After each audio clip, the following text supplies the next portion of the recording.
এবং বোনেরা, সুবহানাহু ওয়া তাআলার শুকরিয়া আদায় করছি যে আল্লাহ সুবহানাহু ওয়া তাআলা আমাদেরকে সুস্থ রেখে এমন একটি বরকতমণ্ডিত মর্যাদাপূর্ণ জায়গায়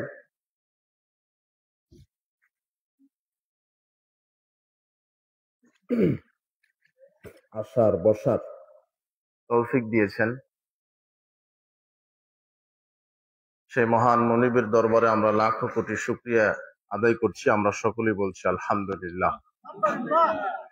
দরুদ ও সালাম আমাদের নবী, শেষ নবী, সর্বশ্রেষ্ঠ নবী ও রাসূল, মহামানব, নবী কুল, শিরোমণি, নবী সম্রাট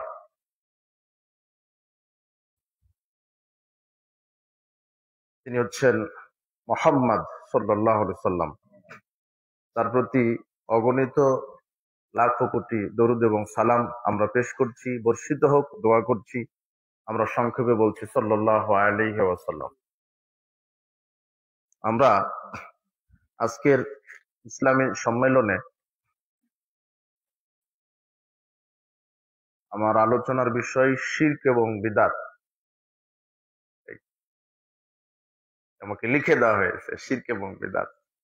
আল্লাহ কবুল করলে এই বিষয়ে আমরা আলোচনা করবো ইনশাআল্লাহ। আর এই জায়গায় লিখছেন তাফসিরুল কোরআন মাহফিল, আর আমাকে বলা হয়েছে প্রখ্যাত মুফাসসির। আসলে তাফসির এটা লিখবেন না, ইসলামী সম্মেলন লিখবেন। অন্তত গোটা বাংলাদেশে আপনি খুঁজে 2 থেকে 3 জন মুফাসসির পেতে পারেন, আর বেশি পাবেন না। বাংলাদেশে মুফাসসিরই নাই। মুফাসসির হতে গেলে 16টা বিদ্যা লাগে। কতটা? বাংলাদেশ সিলেবাসে পড়ানো হয় 6 থেকে 7টা, 9টা 10টা বিদ্যাই নাই বাংলাদেশে, অথচ ঘরে ঘরে মুফাসসির। কথা বুঝেছেন? আর আমাদের দেশের যারা মুফাসসির, এরা কোরআন হাদিস থেকে বক্তব্য দেয় না, এমনিতেই সাপ ভাল্লুক এগুলোর একটু কিচ্ছা কাহিনী বলে, জেলখানায় 2 দিন ছিল তার একটু বক্তব্য দিয়ে চলে যায়। এরা জাতিকে ইমানটা শিখিয়ে দিতে পারেনি, ওযুই শিখিয়ে দিতে পারেনি এরা জাতিকে। যারা জাতির কর্ণধার, জাতির শ্রেষ্ঠ সন্তান, তারা হচ্ছেন দেশের আলেম ওলামা। কারা? আলেম ওলামা।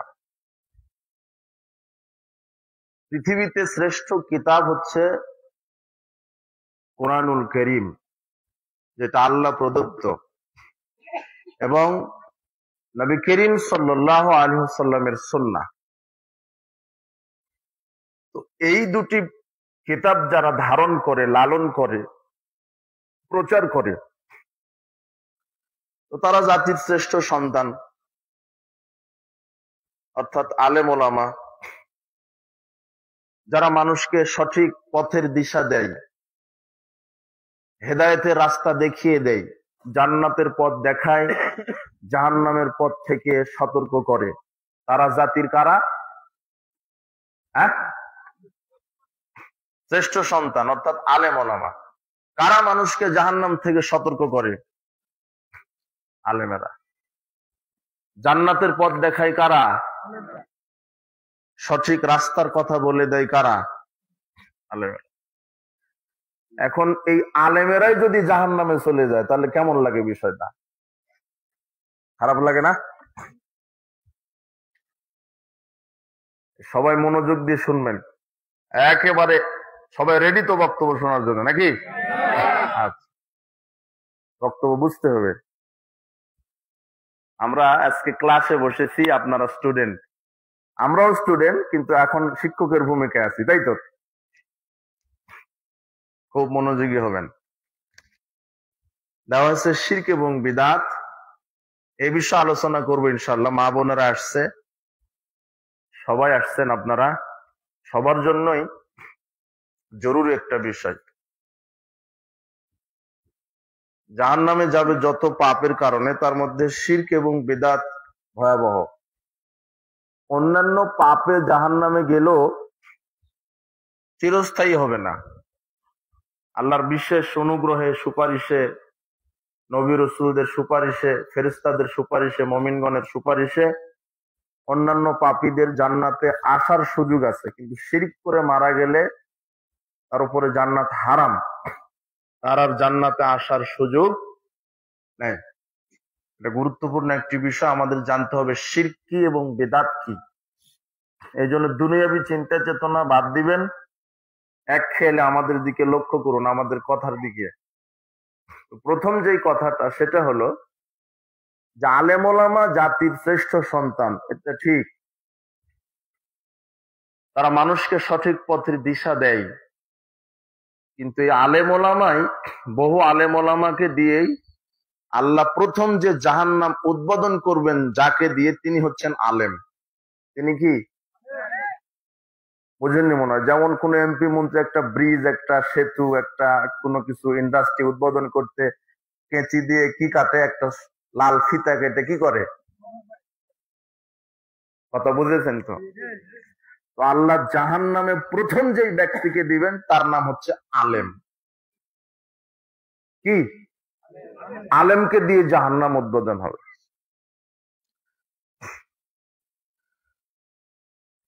সাওবান রাদিয়াল্লাহু আনহু বলছেন, রাসূল সাল্লাল্লাহু আলাইহি ওয়াসাল্লাম বলছেন, ইন্না মিম্মা আতাখাওয়াফু মিনহু আলা উম্মতি আইম্মাতান মুদিল্লিন।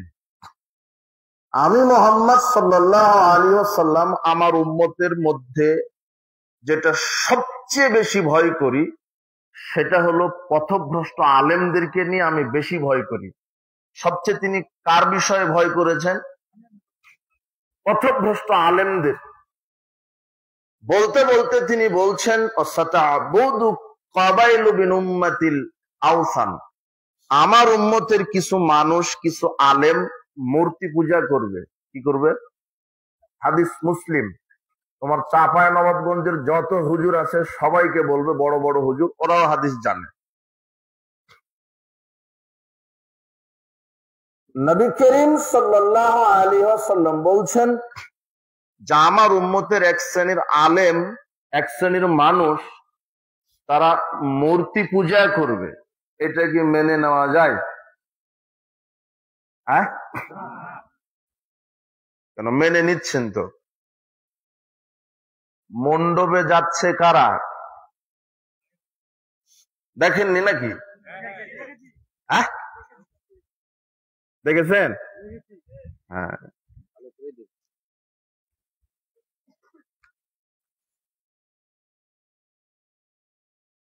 একজন বলেছে ধর্ম যার যার উৎসব সবার, উনি বলেছেন, কর্মে বাস্তবায়ন করে গেছেন।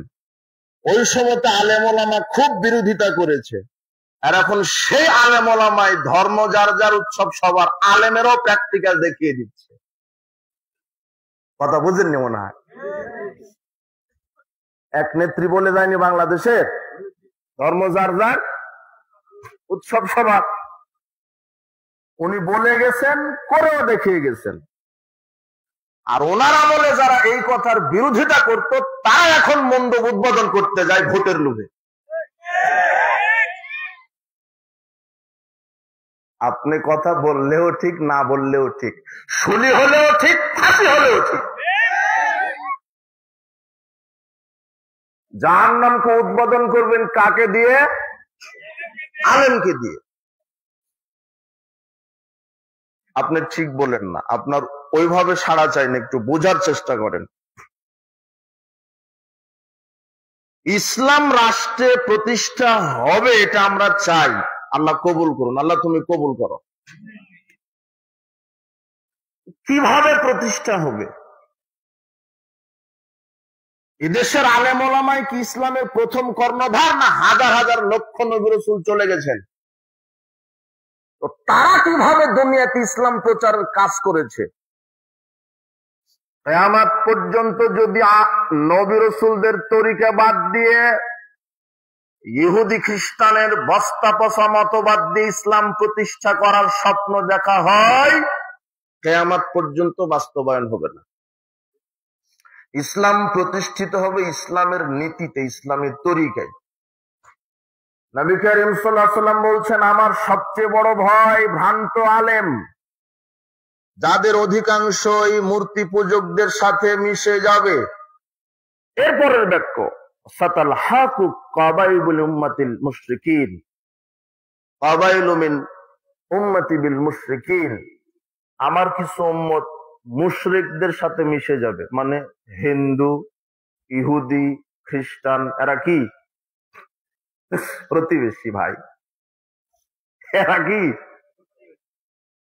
এরা মুশরিক, এরা কি মুশরিক।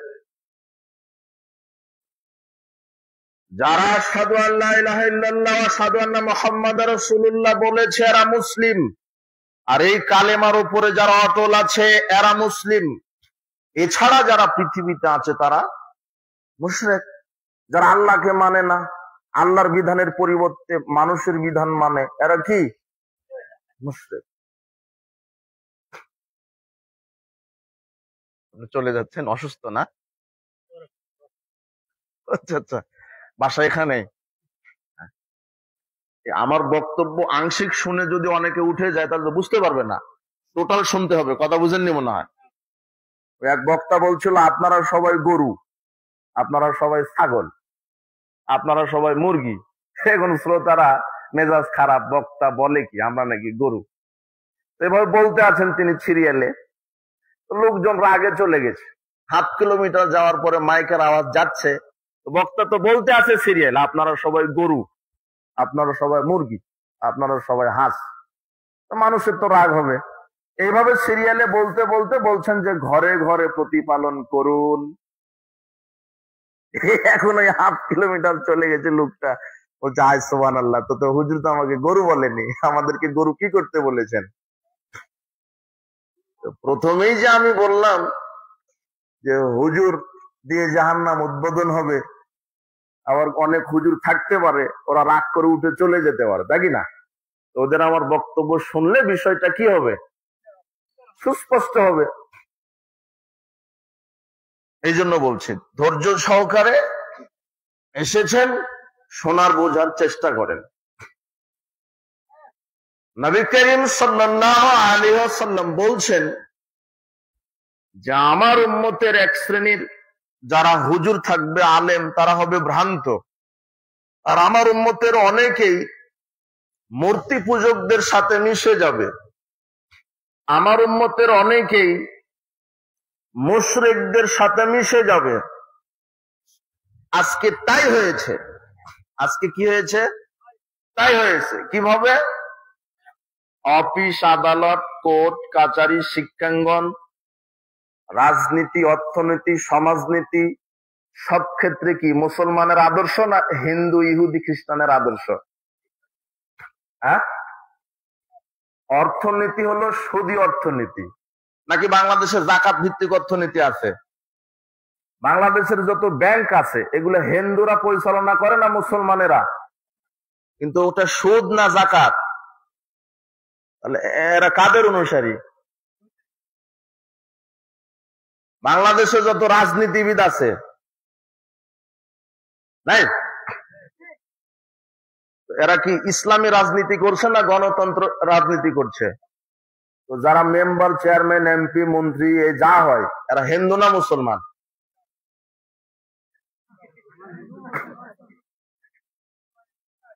হ্যাঁ, মুসলমান বেশি, তাই না? হিন্দু আছে। বাংলাদেশ কি হিন্দু দেশ না মুসলিম দেশ? মুসলিম দেশে তো মুসলিম আইন চলবে। কথা বুঝেননি? বিজাতীয় আইন চলবে কেন? কিন্তু কি আইন চলে? চুরি করলে হাত কাটা লাগবে। এটা হলো কিসের আইন? মুসলিমদের আইন, ইসলামী আইন, কোরআনের আইন, আল্লাহর আইন, তাই না? কিন্তু চুরি করলে হাত কাটা হয়। যে হাত কাটার দায়িত্বে বসে আছে সে হলো বড় চোর। বেড়ায় ধান খায়, বুঝেন কিনা? বেড়া দিয়েছেন যে পটল বেগুন যাতে না খায়, সকালে গিয়ে দেখছেন যে বেড়ায় পটল খাওয়া শুরু করেছে। কোটি টাকা খরচ করে চেয়ারম্যান বানালেন, কিসের জনগণের খেদমত করছে? ও 1 কোটি টাকা খরচ করে চেয়ারম্যান হয়েছে 10 কোটি দুর্নীতি করার ধান্দাতে। ও নিয়তি করেছে যে 1 কোটি টাকা খরচ করে এবার মাঠে নামবো, ভোটে পারলেই 50 কোটি চুরি করে খাবো। আপনি ঠিক বললেও ঠিক, না বললেও ঠিক। আর কাকে চেয়ারম্যান বানায়ছেন? ওকে এক বদনা পানি দেন, ও অজুই করতে শিখেনি, এখনো অজুই জানে না। আপনি আবার ঠিক বলছেন, আপনি তো ভোট দিয়ে চেয়ারম্যান বানিয়েছেন, লজ্জা শরম একটু করেন।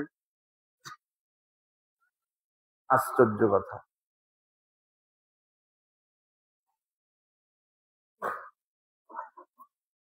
আচ্ছা, এখন সব উপর উপর দিয়ে কথা হচ্ছে, কিছুই বুঝতে পারেননি, এই জন্য শেষ পর্যন্ত আপনাকে থাকতে হবে। কথা বুঝেছেন? জেল হলে, ফাঁসি হলে আমাদের আগে হবে, এগুলো কথা বলাও কঠিন, সামলানোও কঠিন। আপনাদের তো হবে না। আমার বক্তব্য যাদের বিরুদ্ধে যাচ্ছে, ওরা ক্ষমতা গেলে হয়তো আমাকে জেলে ভরে দিবে, কিন্তু আমাকে তো হক কথা বলতে হবে, বলতে হবে না? আপনার পরিচয়টা কি?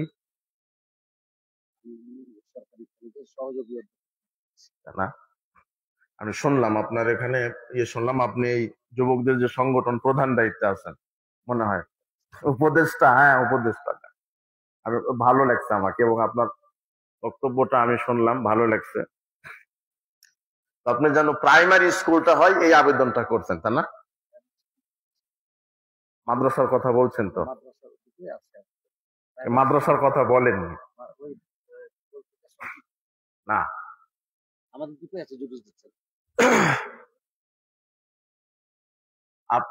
আপনারা দোয়া করেন বা আপনারা কাজ করেন, এটা কোন কানসাট না, মোবারকপুর ইউনিয়ন, এখানে কোরআন সুন্নাহর বিশাল বড় মাদ্রাসা যেন প্রতিষ্ঠা হয়। আপনি স্কুল কলেজ বিশ্ববিদ্যালয় কি করবেন? ওগুলাতে কি শিখানো হয়?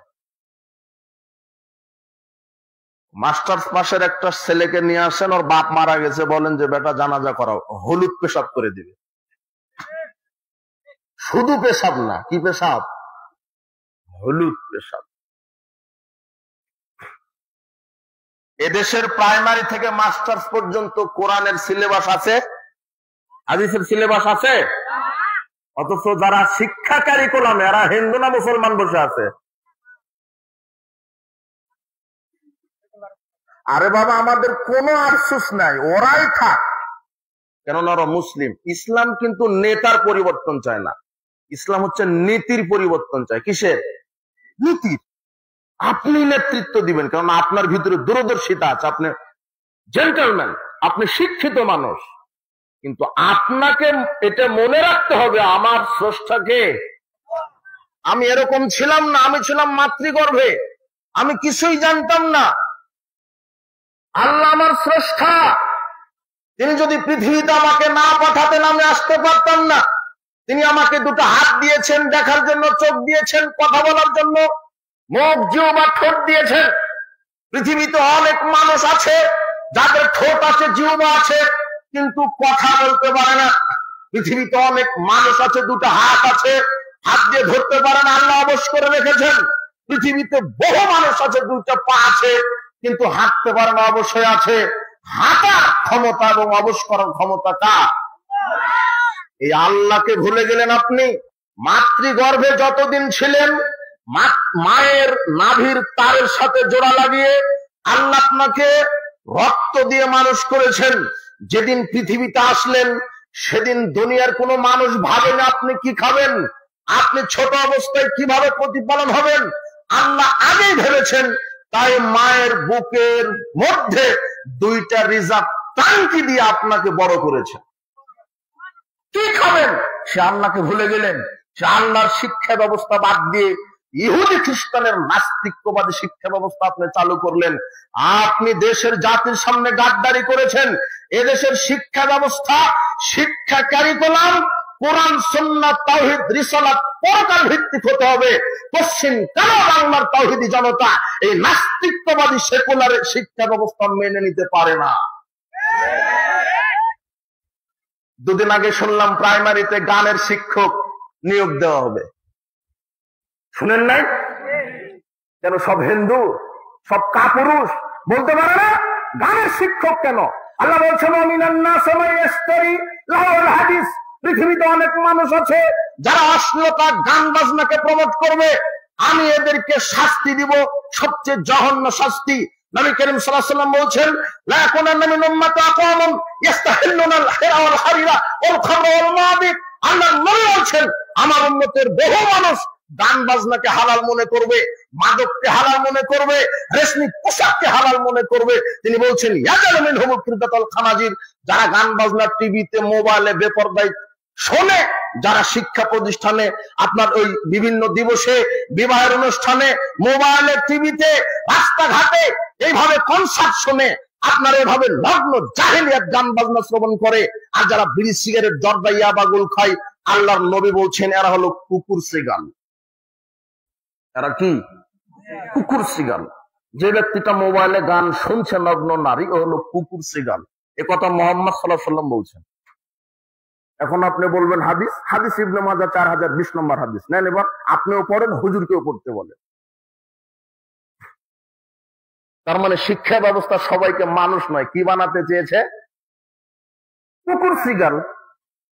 আর তোমার দারুণ তো বলে গেছে মানুষ আসলে মানুষ না, মানুষ হলো বান্দরের জাত।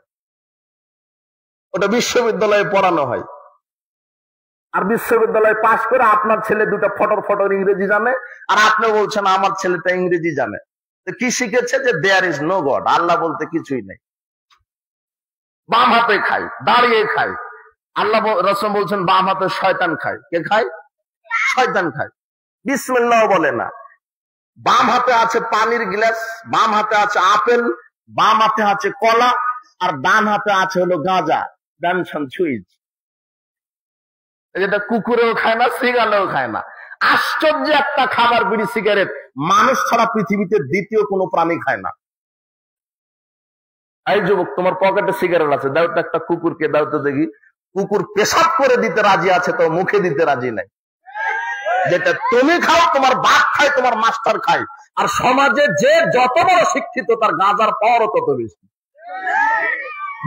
ভ্যান চালক ওই আকিস কোম্পানির বিড়ি পর্যন্ত শেষ, কেন? আর ইনকাম কম। আর তোমার ওই মাদ্রাসার যিনি প্রিন্সিপাল, ওর ইনকাম বেশি, জর্দার পাওয়ারও বেশি। তোমার হেডমাস্টারের বেতন বেশি, ওর প্যাকেটে তুমি বিড়ি পাবে না। ও বলছে আমি একটা হেডমাস্টার, বিড়ি গেলে মান সম্মান থাকে নাকি, আমার সুইচ খেতে হবে। আপনি হাসছেন। নবী করিম সাল্লাল্লাহু আলাইহি ওয়াসাল্লাম বলছেন আমার উম্মতের লা ইয়াশরাবান্নান নাসাল খামারা, আমার উম্মতের বহু মানুষ মদ পান করবে। ইসমনা হবে গায়রে ইসমিহা, নাম দিবে বিভিন্ন, সেটাই বিড়ি, তার নাম মদ, নাম দিয়েছে বিড়ি। কি দিয়েছে? বিড়ি। আমার উম্মত মাদক সেবন করবে, নাম দিবে বিভিন্ন, সেটাই সিগারেট, সেটাই গুল, সেটাই জর্দা, সেটাই আলাপাতা, হেরোইন, ফেন্সিডিল, গাঁজা, প্যাথোডিন, মারিজুয়ানা, চর্চ, হাসিস, যা আছে, ফেন্সিডিল, বিয়ার, যা বলেন, নাম দিয়েছে ভিন্ন, কিন্তু আসলে ওটা কি? মদ। তিনি বলছেন যারা এটা খাবে, ইয়াজালু মিনহুমুল কিরদাতুল খানাজির, তারা হবে শুয়োর এবং বানর। তারা কি হবে? শুয়োর এবং বানর। এটা তো মুহাম্মদ সাল্লাল্লাহু আলাইহি ওয়াসাল্লামের আরবিতে কথা, আমি শুধু বাংলাতে কি করলাম আপনাকে। এখন তোমার নেতা বলতে পারে এত বড় কথা, তা তোমার নেতাকে হাদিস পড়তে হবে। যদি বলে আমি মুসলিম, তাহলে তার নেতা একজন, তার নাম কি? মুহাম্মদ সাল্লাল্লাহু আলাইহি ওয়াসাল্লাম। তার কথা মেনে নিতে হবে। হাদিস ইবনে মাজাহ 4020, 4019, দুইটা হাদিস তোমাকে, তোমার নেতাকে, তোমার হুজুরকে পড়তে বললাম। আর বিচার মাঠে হুজুর দিয়ে জাহান্নাম উদ্বোধন হবে, ওটা আগেই বলেছি, কথা বুঝেননি মনে হয়। হুজুর দিয়ে জাহান্নাম কিভাবে? ওসামা বিন যায়েদ রাদিয়াল্লাহু আনহু বলছেন ইউজাবুর রাজুল ইয়াউমাল কিয়ামা, নবী করিম সাল্লাল্লাহু আলাইহি ওয়াসাল্লাম বললেন বিচারের মাঠে কিছু ভিআইপি পারসনকে আনা হবে, ফায়ুলকা ফিন্নার, তাদেরকে জাহান্নামে নিক্ষেপ করা হবে। তাদাহাদা হাজারু ফান্তালাকা ইলাইহি, যখন জাহান্নামে নিক্ষেপ করা হবে, পেটের ভুঁড়ি বের হয়ে যাবে তাদের জাহান্নামের আগুনের তাপে। ইউতহানু ফিহা, ঘুরতে থাকবে। কাতাহমিল হিমারি বিরাহাহু, যেমন গাধা তার জাকার চতুর্পাশে ঘুরতে থাকে। আগে দেখেন, আগের মানুষ সরিষা মারিয়েছে, তেল তেল ভাঙিয়ে গরু কি চতুর্দিকে ঘুরেছে, আর ওই কি ঘুরেছে ওটা, হ্যাঁ ঘাইন ঘুরে তেল হয়েছে, তাই না? গরু চতুর্দিকে ঘুরে, গরু যেভাবে চতুর্দিকে, অথবা ধান মারায়, ধানের যে কি বলে এটা, খড়। আগের মানুষ কিন্তু খড়টাকে কি করেছে, গরু দিয়ে মারিয়েছে। এইভাবে এক শ্রেণীর মানুষ যখন ওই জাহান্নামে যাবে, ভুঁড়িটা বের হয়ে যাবে, আর ভুঁড়ির চতুর্দিকে এক শ্রেণীর নেতা, এক শ্রেণীর আলেম ওভাবে ঘুরতে থাকবে। কে ঘুরতে থাকবে? আলেম। জাহান্নামে আলেম তার ভুঁড়ির চতুর্দিকে ঘুরতে থাকবে। এখন মানুষ বলবে যে আইয়া ফুলান মাসানুকা, আশ্চর্য কথা, আপনার কি এই হালত কেন? কুনতা তা'মুরুনা বিল মারুফ ওয়া তানহানা আনিল মুনকার, আপনি না আমাদেরকে খুব বক্তব্য দিতেন, ভালো কাজের আদেশ করেছেন, মন্দ কাজের নিষেধ করেছেন, আপনি তো খুব বড় আলেম ছিলেন, আপনার মাসানুকা, আপনার কি কি হালত? ফাইস্তামা হলো না, সবাই জাহান্নামের চতুর্দিকে একত্রিত হয়ে আলেমকে বলবো আপনার কি অবস্থা? তখন আলেম বলবে কুনতু আমুরুকুম বিল মারুফ, হ্যাঁ আমি ভালো বক্তব্য দিয়েছি, লাতিহি, কিন্তু আমি নিজেই মানিনি। আমি কোরআনে ইবারত করেছি ইন্নামাল খামর, আল্লাহ মদ হারাম করেছে, আরে হুজুর নিজে মদের বিরুদ্ধে বক্তব্য দিয়ে নিজেই জর্দা খায় আর বলে মাকরুহ। অথচ হুজুর জানে না যে মদ হচ্ছে, এই জর্দা হচ্ছে মদ। জর্দা কি? মাসকারা কাফিরু ফাকালিলু হারাম। মুহাম্মদ সাল্লাল্লাহু আলাইহি ওয়াসাল্লাম বলছেন যে যে জিনিসটা বেশি পরিমাণ খেলে পাগলামি শুরু করে মানুষ, তার একটা দানা খাওয়াটা হারাম। এটা মুহাম্মদ সাল্লাল্লাহু আলাইহি ওয়াসাল্লামের বক্তব্য। কোরআন হাদিসে কোথাও পাবেন না বিড়ির কথা, সিগারেটের কথা, জর্দার কথা, কোথাও নাই। শুধু আছে খামরুন, মানে মদ হারাম। আর এই মদ কি? মুহাম্মদ সাল্লাল্লাহু আলাইহি ওয়াসাল্লাম বলছেন যেটা বেশি পরিমাণ খেলে মানুষ মাতলামি করে, সেটাই কি? এই জন্য আমরা বলছি জর্দা মদ। কেন? হুজুর যে পানের সাথে 1 গ্রাম খাচ্ছে, ওই হুজুরকে 100 গ্রাম খাইয়ে দেখেন, হুজুর আর সূরা ফাতিহা তেলাওয়াত করতে পারবে। বুঝেননি মনে হয়? আর ইসলামের নীতিমালা হচ্ছে আল্লাহ খাবিস গুলিকে হারাম করেছেন, মানে অপবিত্র। খাবিস মানে কি? অপবিত্র। অপবিত্র জিনিসগুলি হারাম। সেটা হলো বিড়ি, সিগারেট, জর্দা গুলি, এগুলো হলো অপবিত্র, এটা খাবিস, এগুলি হারাম। এগুলি হচ্ছে মদ আছে, বিড়ি, সিগারেট, জর্দা, এর যে মশলাটা, এটা হলো তামাক পাতা থেকে তৈরি হয়। কোথায় থেকে? তামাক পাতা থেকে তৈরি হয়। তামাক যেখানে চাষ হয়, তামাক যে এলাকায় চাষ হয়, আপনাদের চাপায়, রাজশাহী, আমাদের নওগাঁ, বিভিন্ন এলাকাতে যে আমরা ধান, গম, ভুট্টা, সবজি চাষ করি, বেড়া দিই। বেড়া বুঝেন তো? বেড়া বুঝেন তো আপনারা? মানে ওই যে বাঁশ খাম দিয়ে বা তার কাটা দিয়ে কি দেন আপনারা? বেড়া। কেন বেড়া দেন? ওই যে পটলটা, বেগুনের গাছটা যেন ছাগলে না খায়, নিরাপত্তা। ওই যে রংপুর, কুড়িগ্রাম, এরপরে এদিকে কুষ্টিয়া, পার্বত্য অঞ্চলে একর একর জমিতে তারা তামাক চাষ করে। কি চাষ করে? তামাক। 8 থেকে 10,000 টাকা মন হচ্ছে তামাক পাতা, বড় বড় পাতা।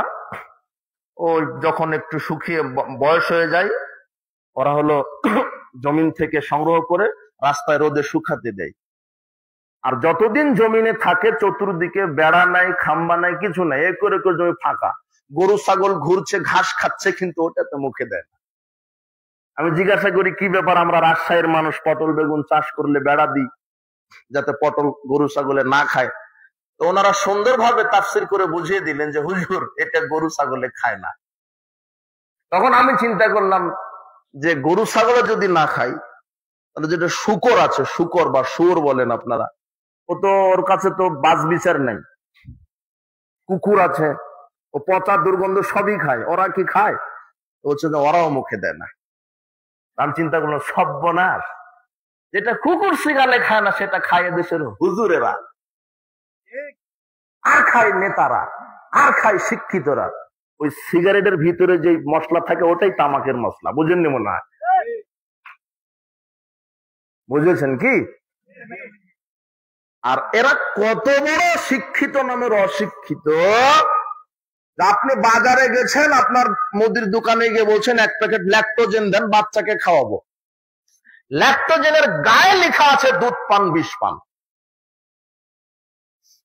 তখন আপনি পৃথিবীর সবচেয়ে অশিক্ষিত মানুষ হলো ওই প্যাকেট কিনে বাচ্চাকে কি, আপনি সবচেয়ে অশিক্ষিত মানুষ, মূর্খ মানুষ, কিন্তু আপনি জানতে পেরেছেন এখানে লেখা আছে দুধ পান কি পান, বিষ পান।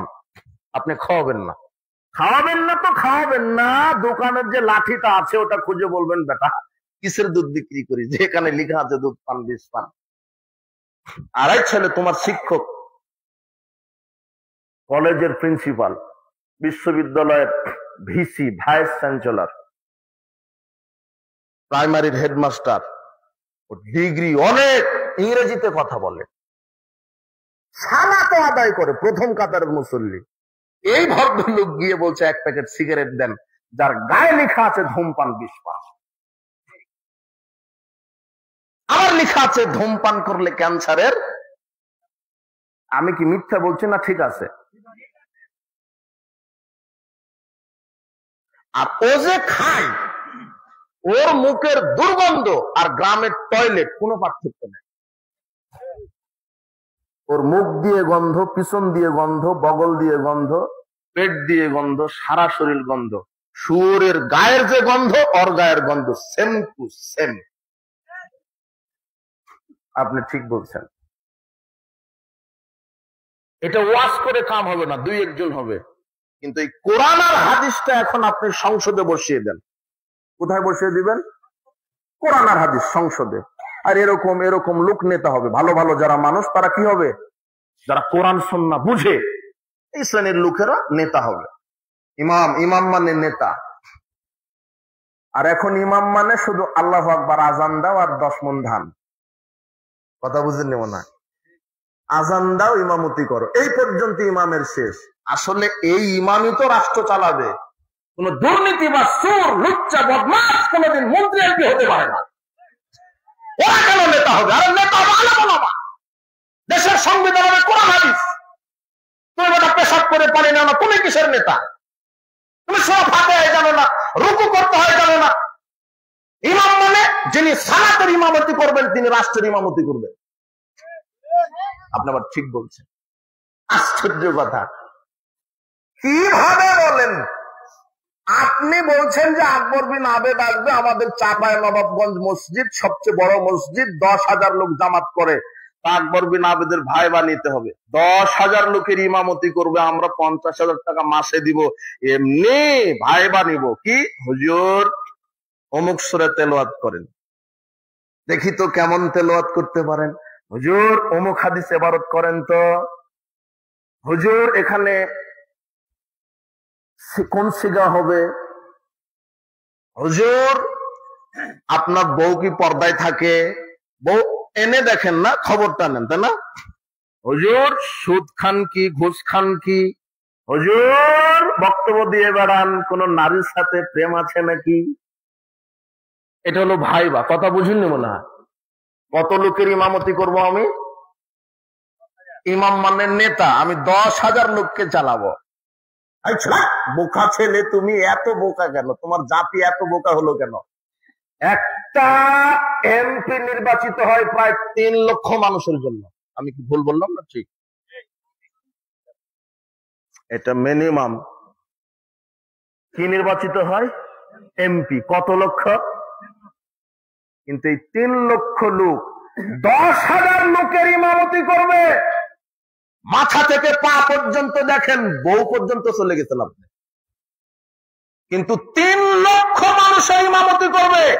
এই নেতা হালাল খায় কিনা, হারাম খায় কিনা, বউ পর্দায় আছে কিনা, দাড়ি লম্বা কিনা, সালাত আদায় করে কিনা, লুচ্চা বদমাশ কিনা, এই মূর্খ জাতি এখনো তদন্ত করে না। আবার বলছে ঠিক।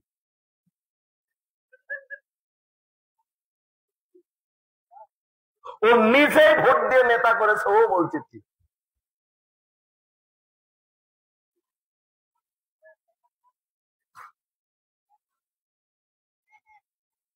আমি তো অবাক হলাম।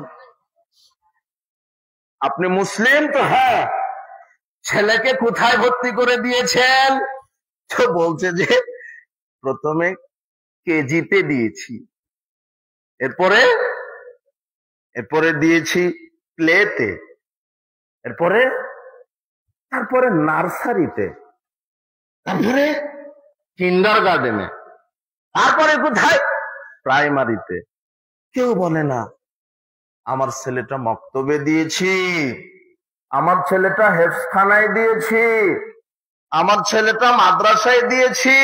দুই একজন যারা বলে তারা ভ্যান চালায়, ভিক্ষা করে খায়। আর যারা ইঞ্জিনিয়ার ওদের নিয়তি থাকে আমি যেমন জানোয়ার হয়েছি ছেলেটাকেও জানোয়ার বানাবো। যারা ডাক্তারও বলে আমি যেমন বাটপার হয়েছি ছেলেটাকেও বাটপার বানাবো। মানে যে যত বড় ডাক্তার পৃথিবীতে সে তত বড় বাটপার।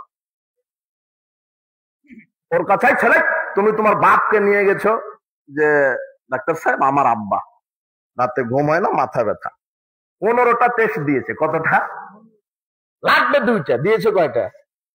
টেস্ট করতে 20,000 খরচ। কত? এরপরে বলছে যে আপনার আব্বার এই সমস্যা, আমি ওষুধ লিখে দিচ্ছি। 2 পাতা ওষুধ লিখে দিচ্ছে। কত? একটা ব্যাগ লাগছে ওষুধের।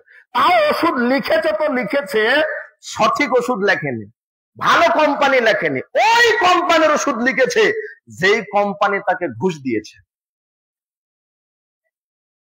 হলো সবচেয়ে বড় ডাক্তার। সব ডাক্তার আমার এই বক্তব্য শুনে যে ডাক্তারের জ্বলবে বুঝতে হবে সেই ডাক্তারই কি ডাক্তার। আমি তো সব ডাক্তার বলিনি, কথা বুঝেননি মনে হয়। এরকম বাটপারি আছে না? না, ইঞ্জিনিয়ার আছে না? সরকার বলেছে 500 কোটি টাকা বাজেট রাজশাহী থেকে চাপায় রাস্তা করতে হবে। ও 500 কোটির 5,000 কোটির মধ্যে 2,000 কোটি গায়েব করে দিয়েছে, আর 3,000 কোটি টাকা খরচ করেছে। তাই তো আপনার রাস্তা দেওয়া লাগবে 10 বছর, যায় 2 বছর। বুঝেননি মনে হয়। এক একটা দুর্নীতিবাজ। এই মাহফিল থেকে জুতা চুরি হবে, আপনি খুব বড় গলায় বলবেন হ্যাঁ চুর, চুরের বেটা চুর, ওকে পিটন দিবেন। পিটবেন না? চুরো জুতা চুরি করিস, হ্যাঁ তোর বাপ মানে বংশ এত খারাপ, জুতা চুরি করিস, চোরের বেটা চুর, এভাবে বলবেন না, তার পিটাবেন। নিয়েছে 150 টাকা দামের জুতা। কত টাকা? আপনি এইভাবে বললেন তাকে এবং মার দিলেন খুব। কিন্তু এই মারটা ওই সুরকে দেওয়া না, এ তো সুর না, এই 150 টাকার জুতা চুরি করে। ও মাদ্রাসার একটা টিউবওয়েল চুরি করেছে 10,000 পর্যন্ত শেষ, একটা গরু চুরি করেছে 1 লাখ টাকা শেষ। ও পেটের দায়ে চুরি করেছে। কিসের দায়ে? ওর চুরির পথ বেছে নিয়েছে, শয়তানি বদমাশি করে যে ছেলে মেয়ে আছে, ঋণ আছে, এই টিউবওয়েলটা চুরি করলে চাউল কিনে ভাত খাওয়া যাবে, অথবা একটু মদ খাবে, আর জুতাটা চুরি করে 1 প্যাকেট সিগারেট কিনবে, ও আর এক জায়গায় বিক্রি করে, এই পর্যন্ত শেষ। কিন্তু এরা তো চুর না, ছোট চুর। এরাও চুর, কিন্তু কি চুর? এরা ছোট চুর। কিন্তু বড় চুর যে আছে ওরা থাকে ইনকাম ট্যাক্স অফিসে, এসি রুমের ভিতরে, ওরা থাকে পাসপোর্ট অফিসে, ওরা থাকে ভিসা অফিসে, ওরা থাকে ভূমি অফিসে, ওরা থাকে সেক্রেটারিয়েটে। ওর কাছে আপনি ফাইল নিয়ে গেছেন, এই ফাইল এই টেবিল থেকে ওই টেবিলে যাবে না যদি তাদেরকে কিনা দাও।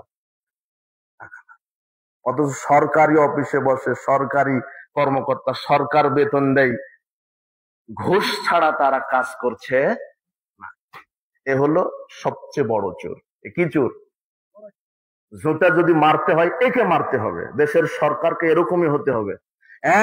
একজন যদি সরকারি কর্মকর্তা ঘুষ খায় তাহলে জাতির সামনে তাকে জুতা পিটা করা হবে। এটা হলো সরকারি আইন। আর একজন যদি মদ পান করে, বিড়ি সিগারেট জর্দা গলিয়া বা খায়, তাহলে সরকার, কোরআন হাদিস যখন সংসদে থাকবে তখন সরকার বলবে কোরআন হাদিস সংবিধান, এই জন্য যে সিগারেট খাচ্ছে তাকে ধরো। মুহাম্মদ সাল্লাল্লাহু আলাইহি ওয়াসাল্লাম বলেছেন যে ব্যক্তি একবার মাদক মুখে দিবে তাকে জোতা দিয়ে 40 বার পিটুনি দাও। কতবার? তাহলে তোমার হেডমাস্টার কয়টা খাবে? আপনি হাসছেন আবার, আশ্চর্য। হাদিসে ইবারত করি, হাদিস ইবনে মাজাহ, কানা নবী সাল্লাল্লাহু আলাইহি ওয়াসাল্লাম কানা ফিল ইয়াদরি ফিল খামর ইয়াদরিবু বিন-নিয়াল ওয়াল জারাব 40।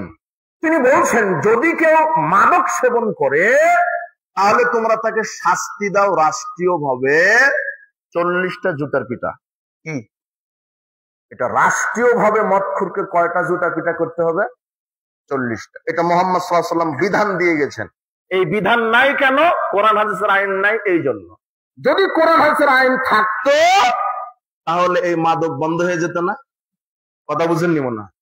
এই যে জেনা ব্যভিচার বলছে, রাসূল সাল্লাল্লাহু আলাইহি ওয়াসাল্লাম বলছেন যদি বিবাহের পূর্বে কেউ জেনায় লিপ্ত হয় তাহলে তাকে 100 লাঠি পিঠাও, 1 বছরের জন্য এলাকা ছাড়ো। আর বিবাহের পরে যদি কেউ জেনায় লিপ্ত হও তাহলে তাকে 100টা এই পাথর মেরে তাকে মেরে ফেলো। বিবাহের পরে যারা জেনায় লিপ্ত হবে, স্ত্রী আছে তারপর আরেক নারীর সাথে জেনা করেছে, স্বামী আছে এরপর আরেক পুরুষের সাথে জেনা করে, এরা বিবাহের পরে জেনাকার। ইসলাম বলছে এদেরকে ধরে জনগণের সামনে ব্রাশ ফায়ার করে মেরে দাও, যাতে জাতি বুঝতে পারে যে বিবাহের পরে জেনা করলে তার বেঁচে থাকার কি নাই, অধিকার নাই। কিন্তু যে বিচার করবে তারই তো 50টা নারী। বুঝেননি কথা মনে হয়?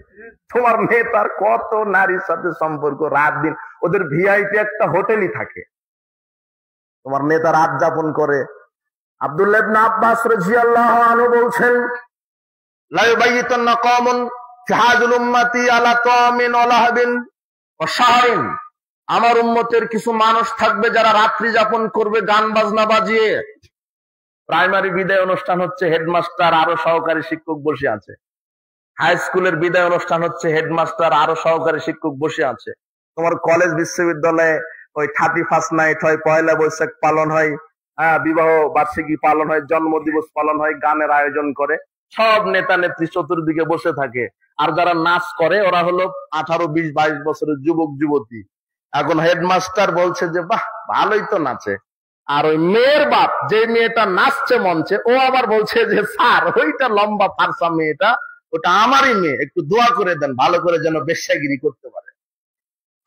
তখন হেডমাস্টার বলছে আলহামদুলিল্লাহ। আপনি আবার হাসছেন। আমার একটা কথা যদি বাস্তবতার সাথে মিল না খায় আমি আর জীবনে বাংলাদেশে বক্তব্য দিব না। কথা বুঝেননি মনে হয়? হেডমাস্টার বসা, তোমার মন্ত্রী বসা, হিন্দুর মন্ত্রী বসা, তোমার দাড়ি টুপি লাগায় বসে আছে, নাচছে, ওই কি নাচছে নারীরা। তোমার নেতা তো ধর্ম বুঝেনি। 95% মুসলিম, আবার বুঝতে হবে।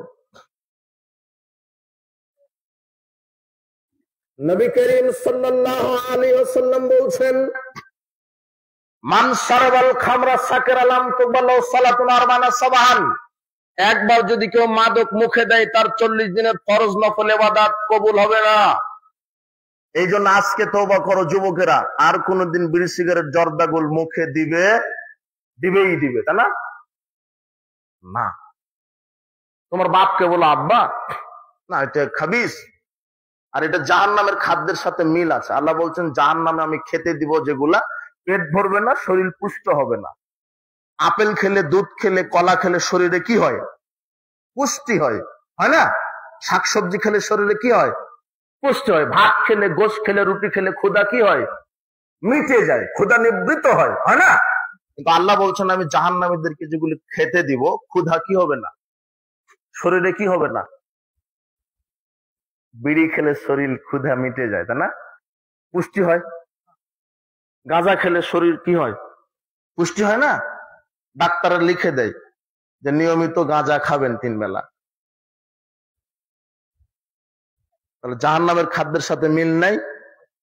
আচ্ছা, তাহলে আল্লাহ আমাদের সবাইকে হেদায়েত দান করুন। এই মাদক, এই গুল, বিড়ি সিগারেট, জর্দা খাবো না। আল্লাহ তুমি আমাদেরকে হেদায়েত দান করো। আর বিড়ি সিগারেটের ব্যবসাও হারাম। এই পর্যন্ত গেল।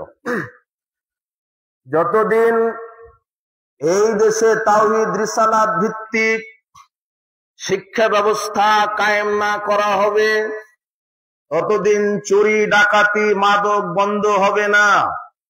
কোরআন সুন্নাহর আইন যেদিন বাস্তবায়ন হবে, দেশের নেতা নেত্রী নয়, নেত্রী বলা যাবে না। কেন বলো তো? নেত্রী বলা যাবে না কেন? আচ্ছা তুমি এতদিন কোথায় ছিলে? মহিলা নেতৃত্ব হারাম। হ্যাঁ এই তো এটা সাহসী একটা ছেলে পাওয়া গেছে। নবী করিম সাল্লাল্লাহু আলাইহি সাল্লাম বলছেন, লা ইউফলিহা কওমুন ওয়ালাউ আমরাহুম ইমরাতান, ওই জাতি কখনোই সফল হবে না যেই জাতির একজন মহিলা হবে নেত্রী। কয়জন? নারী নেত্রী হবে না।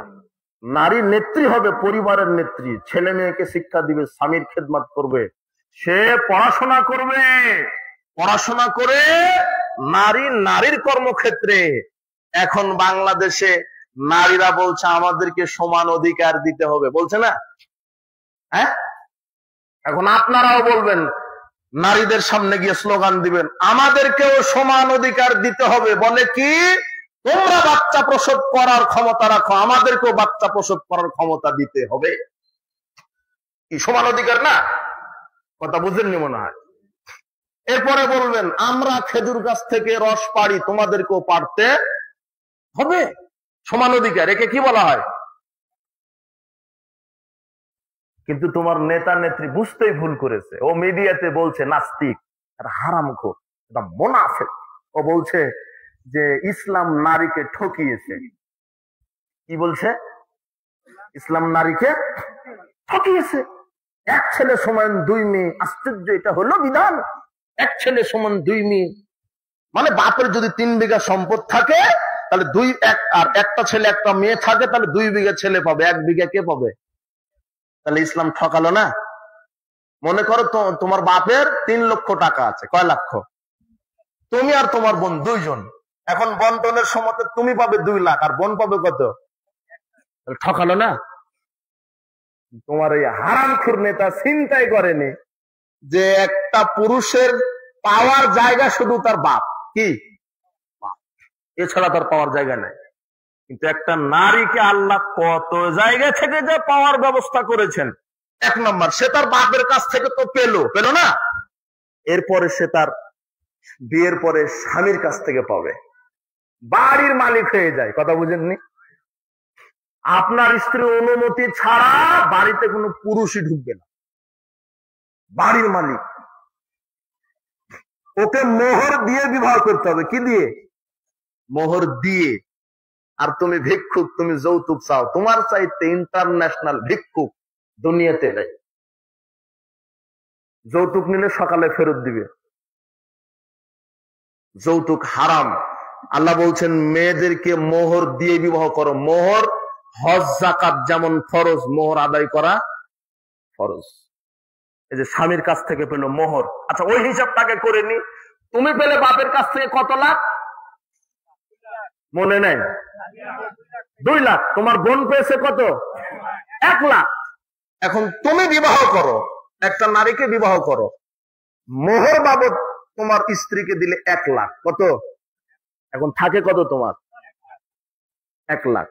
ছিল 2 লাখ, মোহর দিয়েছেন কত? 1 লাখ গেছে, আর থাকে কত? এখন তোমার বোনকে বিবাহ দাও কোন ছেলের সাথে, তোমার বোন মোহর বাবদ পেল 1 লক্ষ। কত? তোমার বোনের কাছে ছিল কত? হলো কত? তাহলে জিতলো কে? আর তোমার এই হারামখোর এই মুনাফিক নেতা কি বলছে? ইসলাম নারীকে কি করেছে? ঠকিয়েছে। এই সমান অধিকার চায়। আমি আশ্চর্য হয়েছি তখন যখন একজন মুসলিম পরিবারের নেতা বলে আমরা শরিয়া আইন বিশ্বাস করি না। যুবক, তুমি এই নেতার পিছনে ঘুরেছ, তোমার কি হবে, তোমার নেতার কি হবে যদি আল্লাহকে বিশ্বাস না করে, আল্লাহর বিধানকে না মানে? তুমি এমন নেতার পিছনে ঘুরো যে নেতা ইমানের কথা বলে না, আমলের কথা বলে না, সালাতের কথা বলে না, হজ যাকাতের কথা বলে না, যে নেতা বলে অমুককে মারো, অমুক বাস গাড়ি বাড়ি পুড়িয়ে দাও, টাকা দিব, নারী দিব, এই হারামখোর নেতার পিছনে তুমি ছোট। এই নেতা তো জাহান্নামে যাবে, তোমাকেও জাহান্নামে নিয়ে যাবে ইনশাআল্লাহ। তুমি এমন নেতার পিছনে ঘুরো যে নেতা সালাতের কথা বলে, ইমানের কথা বলে, আমলের কথা বলে, ইসলামের কথা বলে। আর তোমার অভ্রান্ত সত্য নেতা হচ্ছেন একজন যার নাম মুহাম্মদ সাল্লাল্লাহু আলাইহি ওয়াসাল্লাম। আমি তোমাকে কি দিয়ে বুঝাবো? আমি যেটা বুঝাতে চাচ্ছি যে ইসলাম নারীকে ঠকিয়েছে।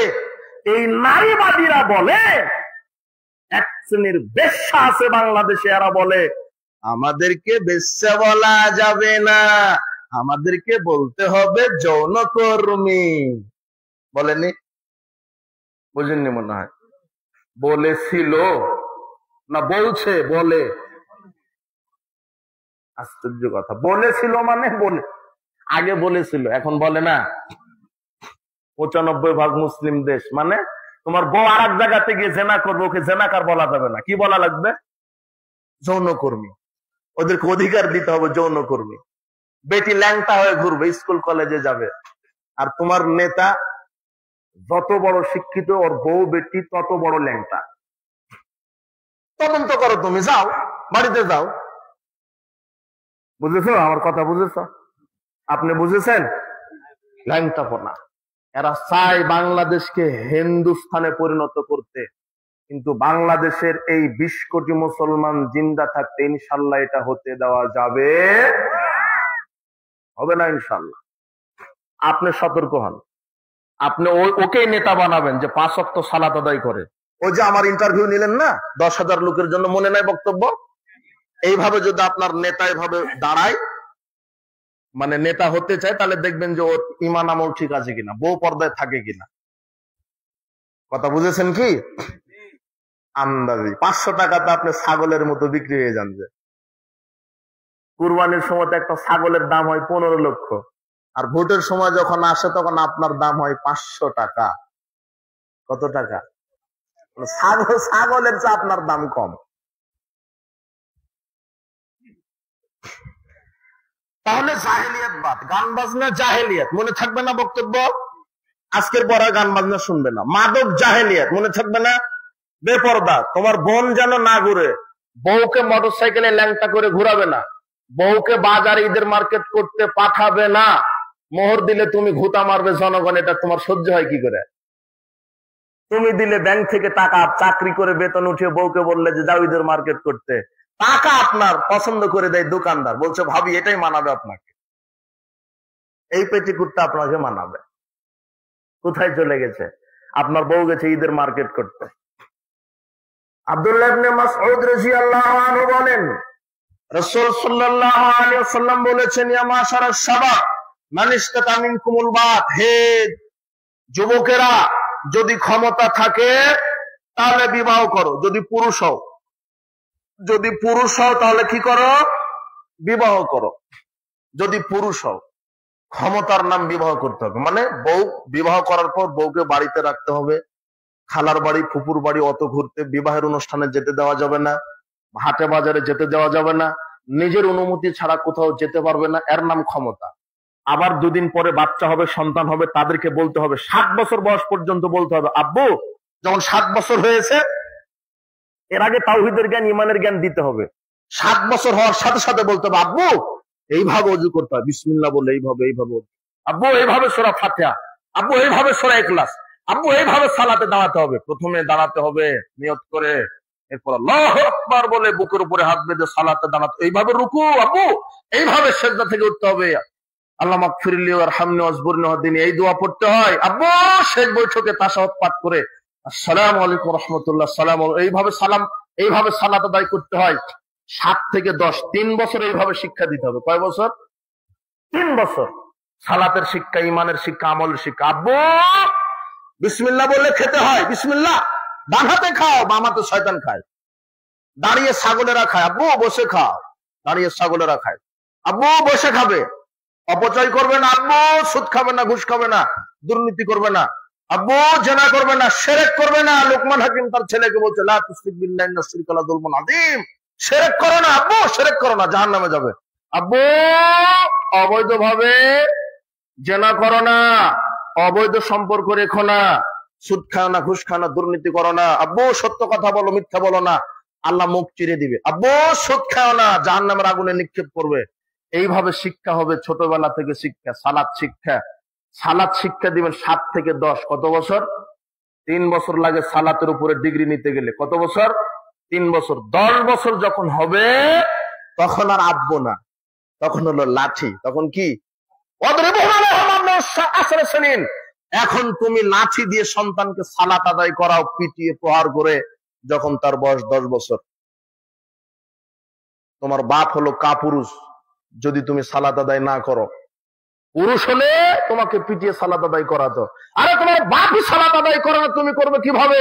তোমার মা ল্যাংটা হয়ে ঘুরে তোমার বোনকে কিভাবে পর্দার কথা বলবে? যে মা নিজে ল্যাংটা হয়ে ঘুরে সে তার বেটিকে বলতে পারে না বেটি পর্দা করো। যেই বাপ ইয়াবা গাঁজা খায় তার সন্তানকে বলতে পারে না বেটা গাঁজা খাও না।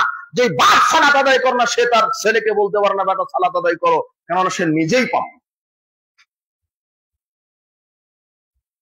বাপ বলবে 10 বছর হলে পিটিয়ে সালাত আদায় করবে। মাস্টার ডিগ্রি পাস, ইংরেজিতে ফেল করেছে, একদিন স্কুলে যায়নি, তাই বাপ পিটছে, এই বেটা ফেল করলি, মানে পুরুষত্ব দেখাচ্ছে। আর মসজিদে আজানের পরে যায় না, কিছুই বলে না। কথা বুঝেননি মনে হয়? কিছুই বলে না। আপনি আপনার ছেলেকে কি শিক্ষা দিচ্ছেন? Master degree, engineer. ওই যে ডাক্তার মানে বাটপার বললাম, সব ডাক্তার বাটপার নয়। আপনার ছেলে ইঞ্জিনিয়ার হবে, আপনার ছেলে এমবিবিএস ডাক্তার হবে, আপনার ছেলে এমপি, মন্ত্রী, মেম্বার, চেয়ারম্যান সব আপনার ছেলে হবে। কিন্তু আগে কোন শিক্ষা দিতে হবে? ইসলামী, তাওহীদের, রিসালাতের, আখিরাতের শিক্ষা দিতে হবে। না হলে সালাত যদি আদায় না করেন, ইমানের জ্ঞান যদি না থাকে, জনসেবা, কোটি টাকা দান, 500 কোটি টাকা খরচ করে মসজিদ করে দিলেও আপনার এক আমলের একটা নেকি কবুল। তিনি বলছেন, কে বলছেন? রাসূল বলছেন, আউয়ালু মা ইহাসাবু বিল আবদি ওয়াল কিয়ামাতি সালাত। বিচার মাঠে প্রথম জিজ্ঞাসা করবেন আপনি কতদিন প্রধানমন্ত্রী ছিলেন, তাই না? প্রথম জিজ্ঞাসা করবেন আপনি কত অর্থ সম্পদের মালিক ছিলেন, তাই না? প্রথম জিজ্ঞাসা করবেন আপনার ডিগ্রি কত ছিল, মাস্টার্স পাস নাকি এমবিবিএস নাকি কোন ক্যাডার নাকি ইঞ্জিনিয়ার, নাকি আপনার ডিগ্রিটা বলেন, এটা প্রথমে জিজ্ঞাসা, তাই না? অথবা আপনার কোন বংশের লোক, আপনি আপনার কতজন শক্তি, কত শক্তিশালী ছিলেন, এটা জিজ্ঞাসা। প্রথম জিজ্ঞাসা কি? সালাত। এরপরে বলছেন ফাইন সালুহাত ফাইন কবিলাত কবিলা মিনাস সাইর আমালি। সালাত যদি কবুল হয় তার সব আমল কবুল, আর সালাত যদি কবুল না হয় কোন আমল কবুল। আপনার ছেলেকে ঈমান আমলের শিক্ষা আগে দেন। আমি মাঝে মাঝে একটা গল্প বলি, পণ্ডিত মশাই আর মাঝি মশাই। মাঝির পরে মশাই বলা মনে হয় ভুল হয়ে গেল। পণ্ডিত মশাই ঠিক আছে, মাঝি মশাই ঠিক ঠিক না, মাঝি। পণ্ডিত মশাই আর মাঝি তো আপনার ওই গোদাগাড়ি নদী পার হচ্ছে।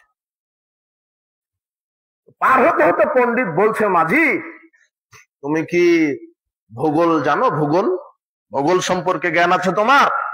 তখন মাঝি বলছে, পণ্ডিত মশাই কি বলেন, শরম দিচ্ছেন, আমরা গরিব মানুষ, ওটা বড় লোকদের খাবার, আমরা ভূগোল খাইনি। এখন পণ্ডিত বলছে যে ভূগোল খাওয়ার জিনিস, এটা জানার জিনিস, এটা শিক্ষার জিনিস। ও আচ্ছা, বুঝতে পারিনি আর কি। এরপরে পণ্ডিত বলছে, আচ্ছা তুমি কি দর্শন জানো? তো আবার বলছে যে কি বলেন, লজ্জা দিচ্ছেন, এটা বড় লোকদের খাবার, আমরা পাবো কোথায়? তো পণ্ডিত বলছে যে কি আশ্চর্য, এটাও তো জানার শিখার জিনিস। এরপরে বলছে, তাহলে কি তুমি ইতিহাস জানো? তখন মাঝি বলছে, এইবারে মিলেছে পণ্ডিত মশাই, এইবারে মিলেছে। তো কি? ওই আমরা ছোটবেলাতে বাপে শীতের সময় ওই পাতিহাঁস খাওয়াইছে, ইতিহাস খাই। আর রাজহাঁস তো প্রশ্নই আসে না। তো প্রথমের জায়গাতে যখন বলল যে আমরা তো ভূগোল খাইনি, আমি খাইনি, তখন পণ্ডিত বলেছিল তোমার জীবন তো 4 আনাই বৃথা, তুমি ভূগোলই জানো না। এরপরে বলছে যে দর্শন, তো দর্শনও জানো না, তাহলে 8 আনাই বৃথা। এরপরে যখন বলেছে ইতিহাস, তো সেখানেও বলেছে পাতিহাঁস, এখানে 12 আনা বৃথা, থাকে কত? 4 আনা। এই বলতেই গল্প বলতেই আকাশে থমথমে মেঘ, ঝড়ঝাপটা, এখন নৌকা এরকম করছে, মানে নৌকা এখন ডুবে যাবে। এখন মাঝি পণ্ডিতকে বলছেন, পণ্ডিত মশাই আপনি কি সাঁতার জানেন? এখন পণ্ডিত বলছে, আমি তা তো সাঁতার তো জানি না। এখন মাঝি বলছে, পণ্ডিত মশাই আমি তো ভূগোল ইতিহাস না জানার কারণে 12 আনা বৃথা, 4 আনা তো আছে, কিন্তু এখন যদি নৌকা ডুবে যায় আপনার জীবন তো 16 আনাই বৃথা। তো আপনার ছেলে ইঞ্জিনিয়ার জানোয়ার হয়ে কি করলো? ও তো সূরা ফাতিহা শিখেনি, ও তো ঈমান আকীদাই জানে না, ওর সালাত নাই, ওর বউ পর্দায় নাই, বেটি ল্যাংটা হয়ে ঘুরে। বেটি 12টার সময় কোচিং এ যায়, রাত 12টায় আসে। আর বেটি শিক্ষা সফরে গেছে, শিক্ষা সফরে মালাকুল মউতের সাথে। তোমার বোন কার সাথে শিক্ষা সফরে গেছে? মালাকুল মউত মানে বলছে আব্বু টেনশন করবেন না, আমার সাথে বয়ফ্রেন্ড আছে। আর আপনার ছেলে বলছে আব্বু এটা আমার গার্লফ্রেন্ড। আপনিও কিছু বলেন না, একটাই ছেলে বিষ খেয়ে মারা যাবে, হুমকি দেয় আপনাকেই। একটাই ছেলে নিয়েছেন, সুখী পরিবার। কি পরিবার? সুখী পরিবার। ওই আপনি নিয়েছেন সুখী পরিবারের আশায় একটা ছেলে, আর নিবেন না, সুখী পরিবার। আর আপনার বাড়ির যে ছাগলটা যখন বাচ্চা দিবে তখন আপনি দোয়া করছেন আল্লাহ 6টা বাচ্চা দিও। ছাগলের বেলাতে 6টা, নিজের বেলাতে কয়টা? মানে নিজে প্রমাণ করছে ছাগলের চাইতে কি, বুঝলেন? আপনি হাসছেন কেন? ওটা তো আপনি। সুখী পরিবার আপনার। একটা ছেলে ধনী দুলেল, কিছুই বলতে পারেন না, কেন? একটাই ছেলে বিষ খেয়ে মারা যাবে। মোটরসাইকেল চেয়েছে, আইফোন চেয়েছে, দিতে হবে। পাখি ড্রেস চেয়েছে, দিতে হবে, না হলে বিষ খেয়ে মারা যাবে। আপনিও বিপদে। ও যে শিক্ষা সফরে যাবোই যাবো, 10,000 টাকা লাগবে, আপনিও বিপদে। গেছে তো গেছে, আবার মালাকুল মউতের সাথে বলছে যে আব্বু বয়ফ্রেন্ড আছে। আপনি আবার বিবাহের পরে ফোন দিয়ে বলছেন যে আকবর বিন আবেদ সাহেব একটা ফতোয়া। কি? তো আমার মেয়েকে বিবাহ দিয়েছি 1 সপ্তাহ হয়নি, কিন্তু পেটে তো 4 মাসের বাচ্চা। বিবাহের বয়স কত? 1 সপ্তাহ। আর বাচ্চার বয়স কত? মিলে কেমন করে? মানে ওই যে শিক্ষা সফর, মানে ওই যে 31st নাইট, মানে ওই যে পহেলা বৈশাখ, পহেলা ফাল্গুন। কথা বুঝেননি মনে হয় আমার।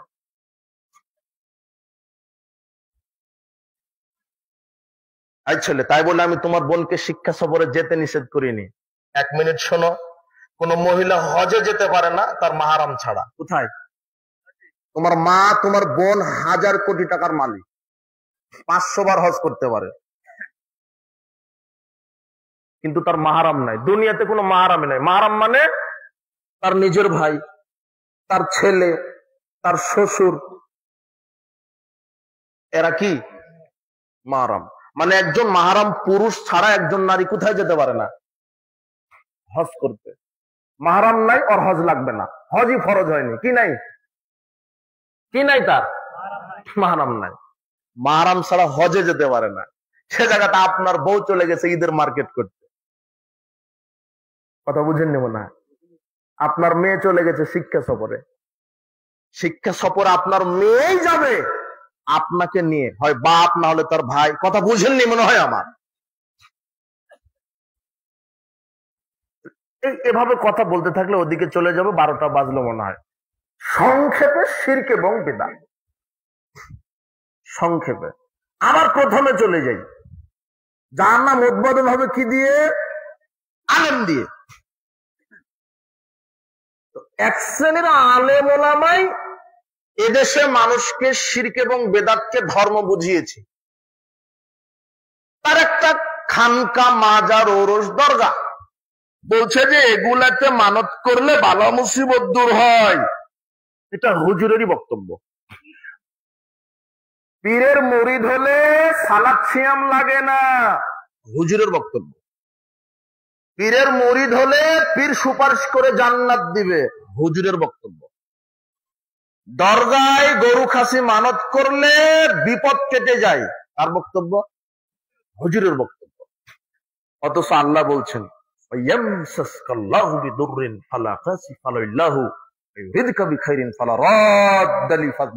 মুহাম্মদ, আমি আল্লাহ যদি তোমার কোনো বিপদ দিই, তাহলে পৃথিবীর কারো ক্ষমতা নাই বিপদ থেকে তোমাকে বাঁচাবে। বিপদ কে দিতে পারে? বিপদ থেকে বাঁচাতে পারে কে? তো দরগাতে মানত করলে বিপদ কাটবে কিভাবে? কথা বুঝেননি মনে হয়। আব্দুল্লাহ ইবনে আব্বাস রাদিয়াল্লাহু আনহু বলছেন, কুনতু খালফা রাসূলিল্লাহ সাল্লাল্লাহু আলাইহি ওয়াসাল্লাম যাতা ইয়াউমিন, একদা আমি রাসূল সাল্লাল্লাহু আলাইহি ওয়াসাল্লামের বাহনের পিছনে ছিলাম। রাসূল সাল্লাল্লাহু আলাইহি ওয়াসাল্লাম আমাকে, আমি ছোট মানুষ, জিজ্ঞাসা করলেন আব্দুল্লাহ ইবনে আব্বাস, আমি তোমাকে কিছু বাক্য শিখিয়ে দিই। কি বাক্য? ইহফাজিল্লাহ, আল্লাহর অধিকার, আল্লাহর অধিকারকে সংরক্ষণ করো। ইয়াহফাজকা, আল্লাহ তোমাকে সংরক্ষিত করে রাখবেন। ইয়াহফাজকা, আল্লাহর সাথে শিরক করো না। তাজিদহু তুজাহাক, আল্লাহর বিধানকে সংরক্ষণ করো। যে কোনো বিপদে আল্লাহকে তুমি পাশে পাবে, আল্লাহর হক আদায় করো। যে কোনো বিপদে, যুবক, তোমার বিপদ যত বড়ই হোক, মনে রেখো আল্লাহর সাহায্য তার চাইতে হাজারো লক্ষ কোটি গুণ বড়। শুধু আল্লাহকে বলবে তুমি, তোমার হুজুর বলছে যে মাজারে দান করলে বিপদ কেটে যায়, ওটা শিরক। মাজার, খানকা, কবর, দরগা, এই ছেলে, তোমার নেতা মাজার থেকেই ক্যানভাস শুরু করে। তোমার নেতার আকীদা যে পীর খুশি হলে আমি মন্ত্রী, মাজার থেকেই ক্যানভাস শুরু। মানে ওখানে একটা গরু দিয়েছে 500 টাকা কস, তাও ছেঁড়া টাকা দিবে না, ছেঁড়া টাকা দিবে মসজিদ মাদ্রাসায়। কোথায়? আর মাজারে দিবে কি টাকা বলে ওটা? কর করে বলে এদিকে ভাষায়, না?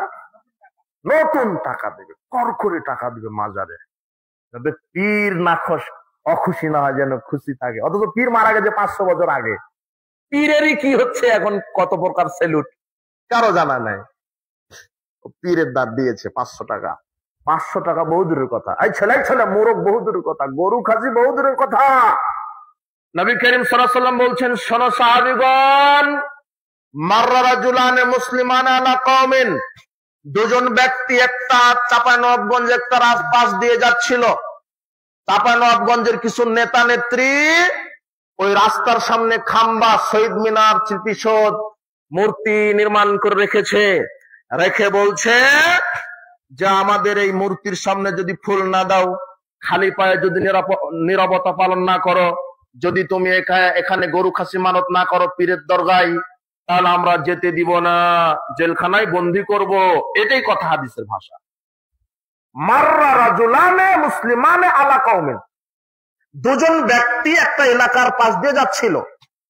তখন এলাকার নেতারা বলছে যে ইয়াকিফুনা আনা সাবামিন লাহুম, সেই নেতা নেত্রীরা একটা মূর্তি, একটা খাম্বা।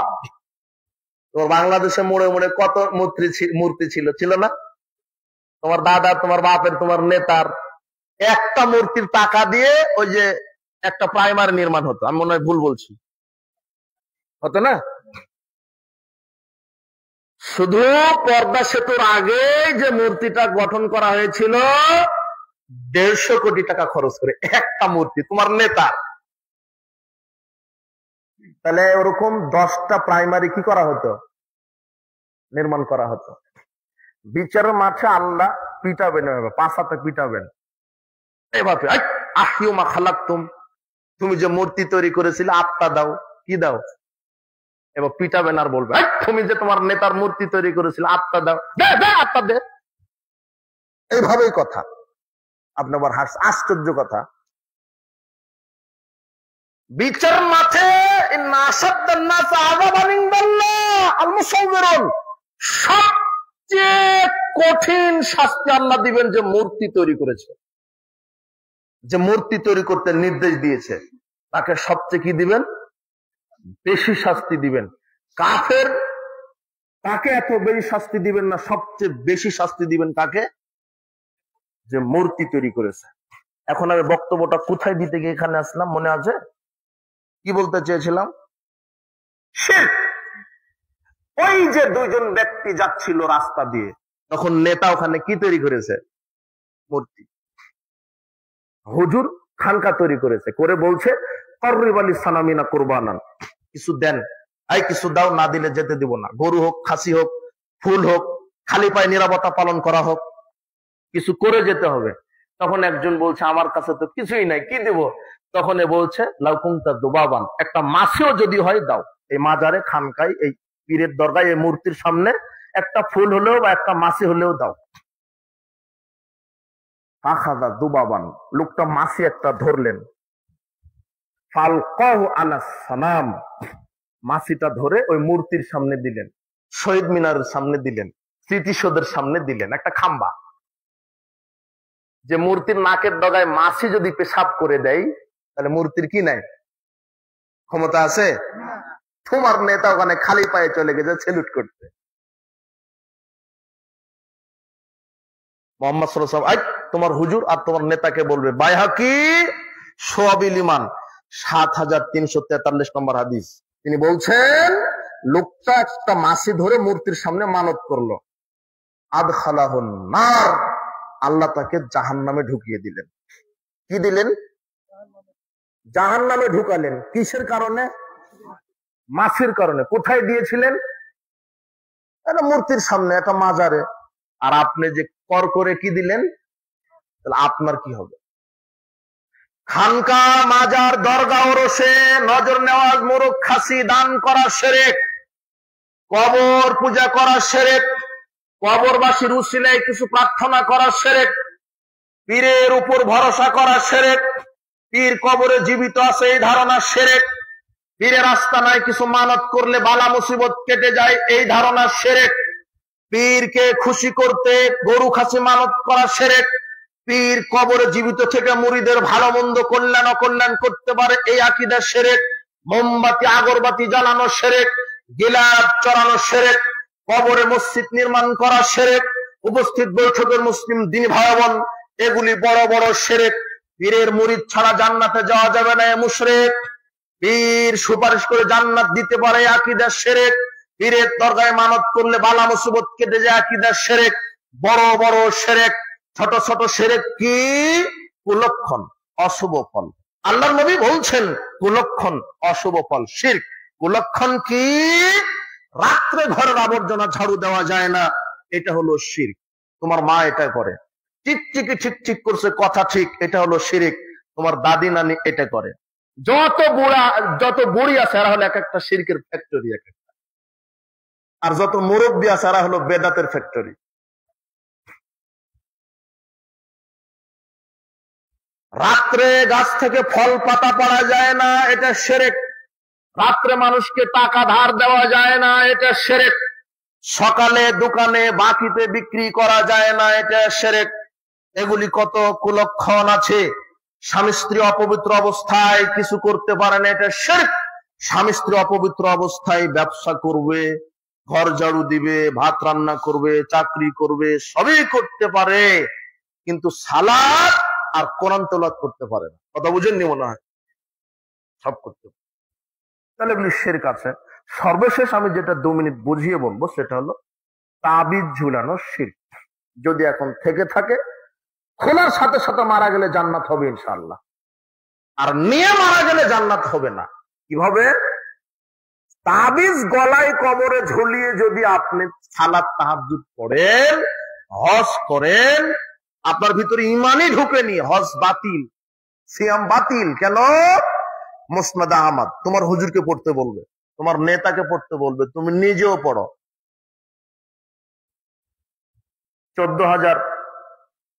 17,458 নম্বর হাদিস মুসনাদ আহমদের। আকবালা ইলাইহি রাহাতুন ইলান নবী সাল্লাল্লাহু আলাইহি ওয়াসাল্লাম, রাসূল সাল্লাল্লাহু আলাইহি ওয়াসাল্লামের কাছে 10 জন ব্যক্তি আসলেন। কয়জন? ইসলাম কবুল করবেন বলে 10 জন ব্যক্তি আসলেন, ইসলাম কবুল করবেন। বায়াতিস আতান ওয়ামসাকা 9 দিন, 9 জনকে ইসলাম কবুল করিয়ে দিলেন, আর একজনকে করালেন না। তো সাহাবীরা বলছেন, ইয়া রাসূলুল্লাহ বায়াতাতিস আতান ওয়া তারাকতাহা না, আপনি 9 জনকে ইসলাম কবুল করালেন, আর এই লোকটির কি অপরাধ? তখন তিনি বলছেন, ইন্না আলাইহি তামিমা, শোনো, এই লোকের শরীরের ভিতরে তাবিজ আছে, তাই আমি একে ইসলাম কবুল করিয়ে দেইনি। ফাদখালা ইয়াদাহু ফাকাতাহা, লোকটি শোনার সাথে সাথে এইভাবে হাত ঢুকিয়ে তাবিজ ছিঁড়ে ফেলে দিলেন। বায়াহু, এরপরে রাসূল সাল্লাল্লাহু আলাইহি ওয়াসাল্লাম তাকে ইসলাম কবুল করিয়ে দেওয়ার পরে বলছেন, শোনো, মান আল্লাকা তামিমা ফাকাদ আশরাকা, যে ব্যক্তি শরীরে তাবিজ ঝুলালো সে আল্লাহর সাথে শিরক করলো। তাবিজ ঝুলানো অবস্থায় ইসলামই কবুল করতে পারে না। হজ যাকাত তো বহু দূরের কথা, সেখানে আপনার হুজুর ইমামতিও করে, তাবিজেরও ব্যবসা করে। আশ্চর্য কথা। তাবিজ ঝুলানো শিরক। মাদুলি, অষ্টাধাতুর আংটি, তামার বালা ব্যবহার করা শিরক। শিরক থেকে বেঁচে থাকেন। শিরক সবচেয়ে বড় পাপ। ইন্না শিরকা লাযুলমুন আযীম। এক, শিরক সবচেয়ে বড় পাপ, মনে রাখেন। শিরক সবচেয়ে বড় পাপ। রাসূল সাল্লাল্লাহু আলাইহি ওয়াসাল্লাম জিজ্ঞাসা করা হলো, আইয়ুদ যামবি ইনদাল্লাহি আকবার, আল্লাহর নবী সবচেয়ে বড় পাপ কি? তিনি বলছেন, আল ইশরাকু বিল্লাহি, আল্লাহর সাথে শিরক করা। দুই, শিরক ক্ষমার অযোগ্য পাপ। আল্লাহ বলছেন, ইন্নাল্লাহা লা ইউশরিক বিল্লাহি শাইআ, ইন্নাল্লাহা লা ইয়াগফিরু আন ইউশরাকা বিহি শাইআ, নিশ্চয় আল্লাহ তার সাথে শিরকের গুনাহ মাফ করেন না, এছাড়া তিনি যে কোনো পাপ ক্ষমা করতে পারেন। শিরক ক্ষমার অযোগ্য পাপ। এক, শিরক সবচেয়ে বড় পাপ। দুই, শিরক ক্ষমার অযোগ্য পাপ। তিন, শিরক করলে ঈমান বাতিল হয়, নষ্ট হয়। চার, শিরক করলে আমল বাতিল হয়। ওয়ালাউ আশরাকু লাহাবিতা আনহুম মা কানু ইয়ামালুন, যদি তোমরা শিরক করো তোমাদের আমল বাতিল হবে। পাঁচ, শিরক করলে তার উপর আল্লাহ জান্নাত হারাম করে দেন। ইন্নাহু মান ইউশরিক বিল্লাহ ফাকাদ হারামাল্লাহু আলাইহিল জান্নাহ, আল্লাহ বলছেন যে শিরক করবে তার উপর আমি জান্নাত হারাম করে দিলাম। ছয়, আল্লাহর নবী বলছেন যে শিরক করে মারা যাবে সে আমার সুপারিশ পাবে না। ফাক্তারতু শাফা ওয়া হিয়া লিমান মাতা লা ইউশরিক বিল্লাহি শাইআ, আমার সুপারিশ তার জন্য শুধু যে মারা গেছে শিরক না করে। আমার সুপারিশ তার জন্য শুধু যে মারা গেছে শিরক না করে। যদি কেউ শিরক না করে মারা যায় জান্নাত হবে। সিনতানে মুজিবাতান, দুটা জিনিস অবশ্যই ঘটবে। দুটা জিনিস ঘটবে, ঘটবে ওয়াজিব, ঘটবে ঘটবে। দুটা জিনিস অবশ্যই ঘটবে। কি? মাতা ইউশরিক বিল্লাহি শাইআ দাখালান নার, যে ব্যক্তি শিরক করে মারা যাবে সে জাহান্নামে যাবে। ওমা মাতা লা ইউশরিক বিল্লাহি শাইআ, যে ব্যক্তি মারা যাবে শিরক না করে দাখালাল জান্নাহ, আল্লাহ তাকে জান্নাতে প্রবেশ করাবেনই করাবে। শিরক করে মারা যাবেন না, শিরক করবেন না। কোন নেতার আইন মানতে হবে না, মানতে হবে কার আইন? আল্লাহর আইন। কোন খানকা, মাজার, কবর, পীর নয়। সুপারিশের একচ্ছত্র ক্ষমতা আল্লাহর হাতে রয়েছে। পীরের কি হয়, পীরের বাপের কি হয়, মুরিদ তো বহু দূরের কথা। আল্লাহর সাথে শিরক করা থেকে বেঁচে থাকেন। কবর পূজা, মাজার পূজা, খানকা পূজা শিরক। সারা পৃথিবীর কিসের পীর, মরা পীর আর জিন্দা পীর? আল্লাহে আল্লাহর কসম, আল্লাহে আল্লাহর কসম, আল্লাহে আল্লাহর কসম, পীর তো সুপারিশ করে জান্নাত দেওয়া বহু দূরের কথা, আর পীর তো বিপদ থেকে বিরত রাখা বহু দূরের কথা। সারা পৃথিবীর সব জীবিত পীর আর মৃত পীর যদি এক যোগে চেষ্টা করে, আপনার একটা মাথার কালো চুল সাদা করার ক্ষমতা রাখে না। এটাই পারে না। সে আবার কিভাবে আপনাকে, ও বলছে যে আমি পীরের উপর ভরসা করি, ও সুপারিশ করে জান্নাত দিবে। বেটা, ইব্রাহিম আলাইহিস সালাম পারবে না তার বাপকে জান্নাতে নিয়ে যেতে। ইব্রাহিম আলাইহিস সালাম নবীদের বাপ। কাদের বাপ? আবুল আম্বিয়া, নবীদের বাপ। ইব্রাহিম আলাইহিস সালাম পারবে না তার বাপকে কোথায় নিয়ে যেতে? তোমার পীরের কি হবে? আল্লাহ তোমাকে হেদায়েত দান করুন। এরপরে সংক্ষিপ্ত বিদআত। তাহলে শিরক একটু বুঝেছেন, তাই না? যদি তো শিরকের ব্যাপারে বিস্তারিত আলোচনা হওয়া উচিত ছিল, আমি বিষয়টি অন্যভাবে বোঝাতে গিয়ে প্রাসঙ্গিক কিছু অনেক আলোচনা হয়েছে। এখন আমরা বিদআত সম্পর্কে সংক্ষিপ্ত। বিদআত হচ্ছে, এটা আরবি শব্দ, বাংলা হচ্ছে নতুন আবিষ্কার। কি আবিষ্কার? নতুন আবিষ্কার। পারিভাষিক অর্থে বিদআত হচ্ছে নতুন কিছু তৈরি করা। যেমন এই যে মোবাইল, ক্যামেরা, ফ্যান, কম্পিউটার, এগুলো বেদাত হয়েছে। এগুলো রাসূলের যুগে ছিল কি? এগুলো বেদাত। আর তোমার হুজুর এগুলাই বলে, যদি এটা বেদাত হয় তাহলে মোবাইল বেদাত। হলো প্রতিবন্ধী হুজুর। কি হুজুর? ও আমেরিকাতে যখন যদি হারিয়ে যায়, ভিসা, টাকা পয়সা যদি হারিয়ে যায়, তাহলে ও বলবে যে আমি হলো কানসাদ যাব। কোথায় হারিয়ে গেছে? আমেরিকায়। এখন আমেরিকার লোককে বলছে যে আমি কোথায় যাব? আমেরিকার লোক কি কানসাদ চেনে? বাংলাদেশি চিনে কিনা? ওকে বলতে হতো কোথায় যাব? বাংলাদেশ। তো তোমার হুজুর এই মোটা হচ্ছের লোক, প্রতিবন্ধী, সে বলছে যে যদি এটা বেদাত হয় তাহলে তো মোবাইলও বেদাত। কিন্তু তোমার হুজুর বুঝেনি যেগুলি বৈষয়িক বিদাত, এগুলি প্রয়োজনে হালাল বৈধ এগুলো আবিষ্কার হতেই থাকবে, এতে শরীয়ত নিষেধ করেনি। কিন্তু শরীয়ত নিষেধ করেছে ইবাদত নতুন করে আবিষ্কার করা। কেননা ইবাদত আল্লাহর পক্ষ থেকে, রাসূল সাল্লাল্লাহু আলাইহি ওয়াসাল্লামের পক্ষ থেকে কি পরিপূর্ণ। আর কে এখানে নতুন করে ইবাদত তৈরি করতে পারবে? প্রশ্ন আসে না। কিয়ামত পর্যন্ত কোন মানুষের ক্ষমতা নেই যে নতুন করে কোন ইবাদত তৈরি করবে। ইসলামের ভিতরে, শরীয়তের ভিতরে নতুন ইবাদত তৈরি করাটাই বিদআত। কুল্লু বিদআতিন দালালা ওয়া কুল্লু দালালাতিন ফিন্নার। প্রত্যেক বেদাত হচ্ছে পথভ্রষ্টতা, আর প্রত্যেক বেদাতের পরিণাম হচ্ছে জাহান্নাম। কত বিদআত সমাজে আছে, ধর্মের নামে, ইবাদতের নামে হুজুর নতুন নতুন বিদআত তৈরি করেছে। বলছে বাপ দাদা থেকে করে আসছি, অমুক হুজুর করে, অনেক মানুষ করে, তোমরা ফিতনাবাজ, তোমরা এই নতুন নতুন কথা বলে সমাজে ফিতনা সৃষ্টি করছো। জি না, রাসূল সাল্লাল্লাহু আলাইহি ওয়াসাল্লাম যেটা করেননি, কিয়ামত পর্যন্ত সেটা কোনো মানুষ যদি ইবাদত আকারে করে, ওটা যত সুন্দরভাবে করুক, যত সময় নিয়ে করুক, সেই ইবাদতের 5 পয়সা মূল্য নেই। একমাত্র জান্নাতে যেতে গেলে বৈষয়িক জীবনে, ধর্মীয় জীবনে একজন মানুষের নীতি আদর্শ মেনে চলতে হবে, যার নাম মুহাম্মদ সাল্লাল্লাহু আলাইহি সাল্লাম।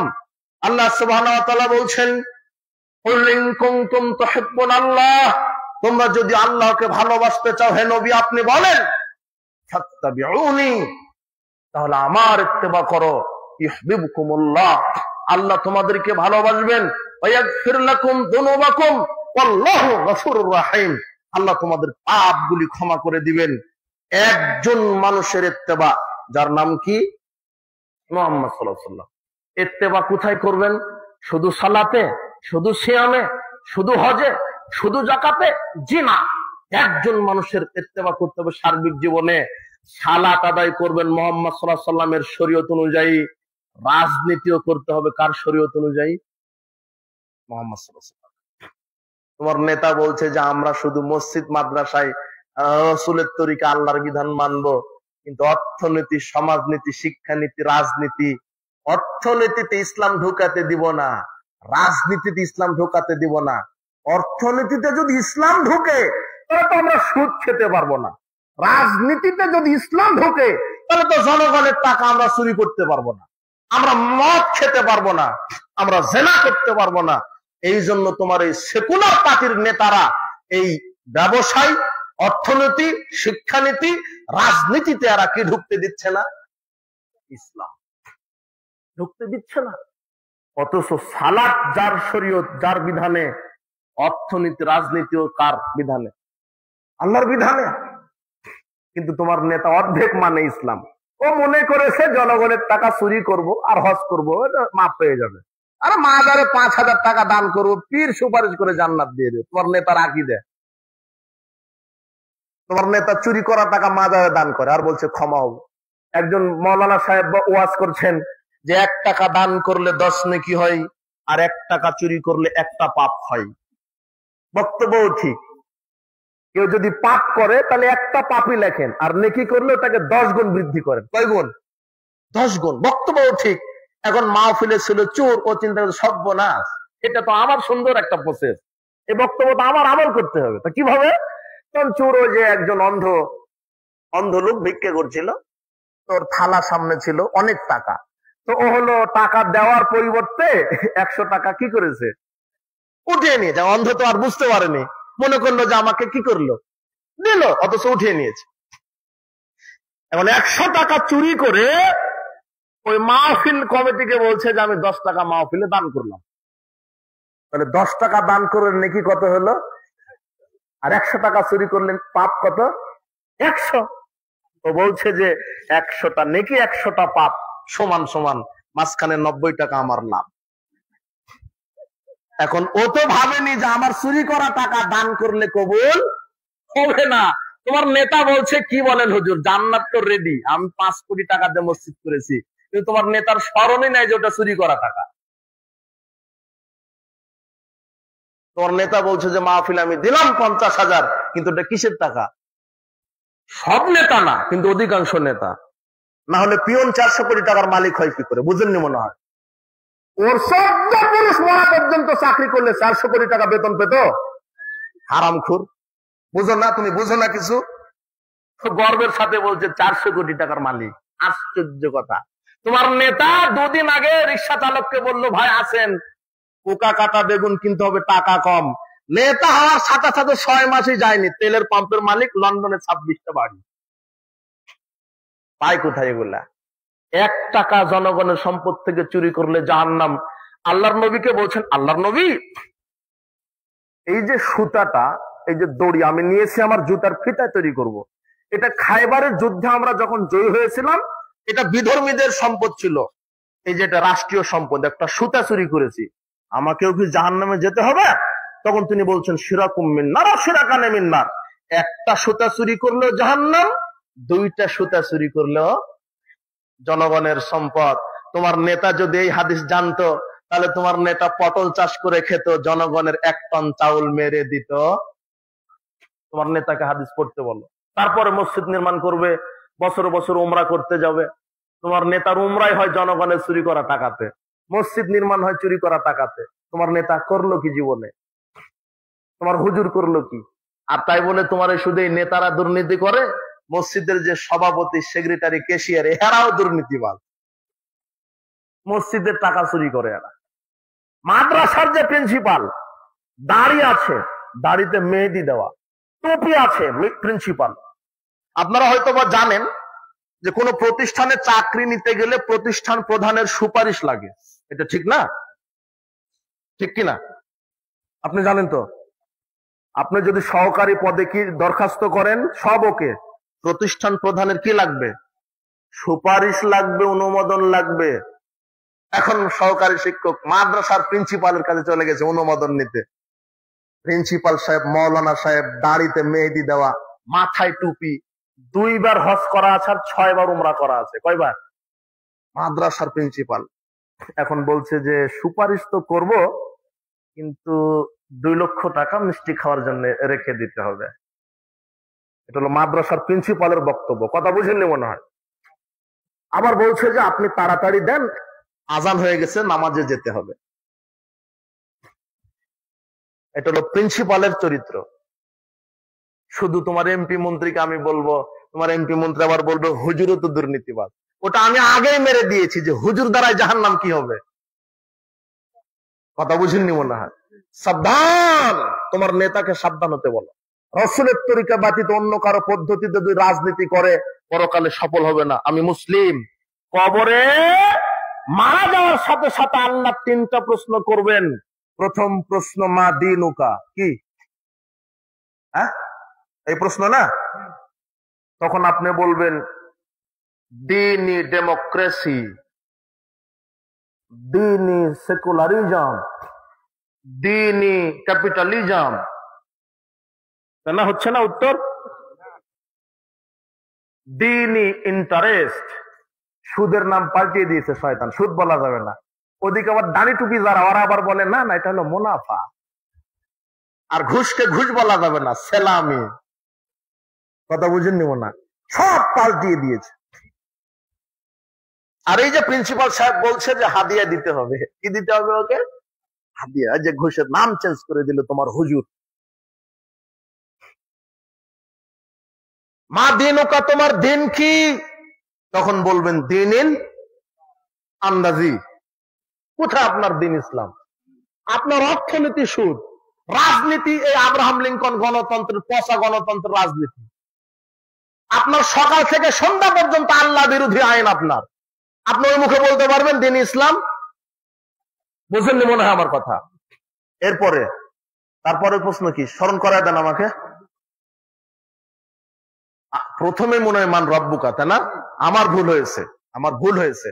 মান রব্বুকা, তোমার প্রতিপালককে, তোমার আইনদাতাকে, বিধানদাতাকে। তখন বলবেন রব্বি আব্রাহাম লিঙ্কন। হচ্ছে না?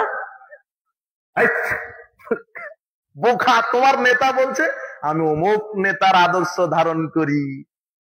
যে নেতা ওযুই জানে না, সেই নেতার আদর্শ তোমার নেতা ধারণ করে। এই জন্যই বিচার মার। আজকে ক্ষমতা দেখিয়ে আমাকে শুলিতে, ফাঁসিতে জড়াতে পারেন, মৃত্যুবরণ করে দেখেন আল্লাহর শুলি, ফাঁসি চিরস্থায়ী। আপনার জেল জুলুম চিরস্থায়ী নয়। এই জীবন মুমিনদের জন্য জেলখানা আল্লাহ বলে দিয়েছেন। ওই জন্য আমরা এক সেকেন্ড মৃত্যুকে ভাবি না। উনি জীবন দিয়েছেন, উনি কি দিবেন? মৃত্যু দিবেন, দিবেনি। আর তোমাকে আর একটা কথা বলি যুবক, তুমি মৃত্যু থেকে বাঁচার চেষ্টা করছো, অথচ মৃত্যু হবেই। তুমি বাঁচতে চাইলে জাহান্নাম থেকে বাঁচতে পারো না? কবরের শাস্তি থেকে তুমি বাঁচতে পারো, কিন্তু তুমি সেই জাহান্নাম থেকে বাঁচার চেষ্টা করছো না। করছো কি থেকে চেষ্টা? অথচ মৃত্যু কি হবে। আর তুমি জাহান্নাম থেকে বাঁচার চেষ্টা করছো না, কিন্তু বাঁচতে চাইলে কিন্তু তুমি কি করতে পারবে? বাঁচতে পারবে। ভালো করে বোঝার চেষ্টা করো। মান রব্বুকা, তোমার রব কে? এখন তুমি যদি তোমার সার্বিক জীবনে রবের বিধান পালন না করো, সালাত, সিয়াম, হজ, যাকাত, অর্থনীতি, সমাজনীতি, রাজনীতি, সব জায়গাতে যদি রবের বিধান না মানো, তুমি বলতে পারবে রব্বি আল্লাহ? জি না। মা দীনুকা, তোমার দিন কি? এরপরে বলা হবে মান নাবিয়ুকা, না শেষটা না। তোমার নবীকে? মুখে নাই দাড়ি, প্যান্ট টাকনুর নিচে, রাসূলের আদর্শ নাই, মিথ্যুক, হারামখোর, রাসূলের আদর্শ সুন্নাহ নাই, রাসূলের নীতি নাই, রাসূলের নীতিতে সালাত নাই, রাসূলের নীতিতে অর্থনীতি, সমাজনীতি নাই। মান নাবিয়ুকা। এখন তুমি বলতে পারবে যে হুয়া মুহাম্মদ, আমার নবী, আমার নেতাকে মোহাম্মদ বলতে পারবে? তখন বলবে কি তুমি? আমার নেতা ভারতের মোদি। আবার হাসছে। তোমার নেতাই তো বলছে যে আমি অমুক নেতার কি ধারণ করি। আর একটা হাদিস তুমি শোনো, তাহলে বুঝতে পারবে। আল মারউ মা মান আহাব্বা, যে যাকে ফলো করে তার সাথে তার কি হবে? হাসর হবে। বাস, এই হাদিসটা তোমার জন্য যথেষ্ট। তোমার নেতা দুনিয়াতে যেমন, ওই নেতায় তুমি কোথায় পাবে? আখিরাত। তোমার নেতা যদি হন মুহাম্মদ সাল্লাল্লাহু আলাইহি ওয়াসাল্লাম, তাহলে তুমি কাকে পাবে? এটা হাদিস। আজকে গিয়ে খোলো, তোমার নেতাকে পড়তে বলো। বুখারী 6171 নম্বর হাদিস। এক লোক বলছে, ইয়া রাসূলুল্লাহ মাতা সাত, আল্লাহর নবী কিয়ামত কবে হবে? আল্লাহর নবী কিয়ামত কবে হবে? রাসূল সাল্লাল্লাহু আলাইহি ওয়াসাল্লাম বলছেন, তুমি কিয়ামতের খবর রাখো। মা আদাতুল্লাহ, তুমি কিয়ামতের জন্য কি প্রস্তুতি নিয়েছো, তুমি কিয়ামতের খবর করো। তখন লোকটা বলছে, মা আদাতুল্লাহ মিন কাসিরি সালাতিন ওয়ালা সাওমিন ওয়ালা সাদাকাতিন, আমি বেশি নফল সালাত, বেশি নফল সাদাকা করি না, কোনোভাবে ফরজটা পড়ি, কোনোভাবে ফরজ ইবাদতগুলি করি, অত বেশি ইবাদত করতে পারি না। তবে ইয়া রাসূলুল্লাহ উহিব্বুল্লাহ ওয়া রাসূলাহু, আমি আল্লাহ এবং রাসূলকে মহব্বত করি, ভালোবাসি। তখন রাসূল বলছেন, আনতা মা মান আহবাবতা, তুমি তার সাথেই কিয়ামতের মাঠে থাকবে যাকে তুমি অনুসরণ করবে, ভালোবাসবে। সুবহানাল্লাহ। এখন আপনি কাকে অনুসরণ করছেন? মোদিকে, ফেরাউনকে যদি অনুসরণ করেন, মোদির সাথে বুঝনি মনে হয়, ডোনাল্ড ট্রাম্পের সাথে। আর বাংলাদেশের নেতার কথা নাই বললাম, তুমি ওটা মিলিয়ে নিও, কথা বুঝনি মনে হয়, তুমি ওটা বক্তব্যের সাথে মিলিয়ে নিবা, তাহলে হয়ে গেল। এই যুব সমাজ, তুমি সোচ্চার হও। এই গণবিপ্লব কবে হয়েছে? 5 আগস্ট নাকি? এই যে কি হলো না, 5 আগস্ট। কিছু নেতা নেত্রী পালিয়ে গেল কত আগস্টে? ওই দিনে গণবিপ্লব হয়েছিল, ওই দিনে মূর্তি ভাঙা হয়েছিল নেতার, তাই না? কিন্তু তোমাদের গণবিপ্লবটা যদি ইসলামের উপরে হতো সেদিন, তাহলে আজকে বাংলাদেশে আমরা সংসদে ইসলামী দেখতে পেতাম। কিন্তু তোমরা তো গণবিপ্লব করেছো, ওই ওরা গেছে যেই লুভে, তুমি ওই লুভে আবার নেমেছো দেখতেছি। মুদ্রার এই পিঠ আর ওই পিঠ, কি লাভটা হলো? তুমি যদি বলতো ওই দিনই 5 আগস্ট, এখন আমরা ইসলাম সংসদে দেখতে চাই, কোরআন হাদিস আমরা দেখতে চাই, আলেম ওলামা, তাহলে হয়ে যেত না? আজ আমরা বিশ্বাসী যুবকেরা ইসলাম প্রতিষ্ঠা করতে পারবে, এমন এক গণবিপ্লব সৃষ্টি করবে ইসলামের জন্য ইনশাআল্লাহ। যেদিন বাংলাদেশের 18-20 কোটি মানুষ বলবে সকল বিধান বাতিল করো, ওহির বিধান কায়েম করো, সেই দিন বাংলাদেশের জমিনে পরিপূর্ণভাবে ইসলাম কায়েম হবে ইনশাআল্লাহ। ওটা গণবিপ্লব করতে হবে তোমাদের। এই দাওয়াত তোমাদেরকে দিয়ে গেলাম। তাহলে আমি কি বোঝাতে চাইলাম? কবরে 3টা প্রশ্ন, উত্তর দিতে পারবে তো? তাহলে রবকে মেনে নিতে হবে, দিনকে মানতে হবে, মোহাম্মদকে মানতে হবে, তাহলে দিতে পারবে, না হলে পারবে না। তুমি করে এক দল, আর এক দলের কাছে গেলে চাকরি হবে? দলের লোক হওয়া লাগবে, কথা বুঝলি মনে হয়। তুমি মোহাম্মদের দলের লোক না। আবার তোমার হুজুর, বুঝলেন, এই যে কিছু মসজিদের হুজুর আছে, এরা কমিটির গোলাম, সভাপতি, সেক্রেটারি, দাড়ি চাচা, বিড়িখুর, জর্দাখুর, বেনামাজি, এদের চাটুকারি করে যে না, সুদের ব্যাপারে বলা যাবে না, মসজিদের সভাপতি সুদ খায়, তাহলে চাকরি থাকবে না। হুজুর হলো কমিটির গোলাম।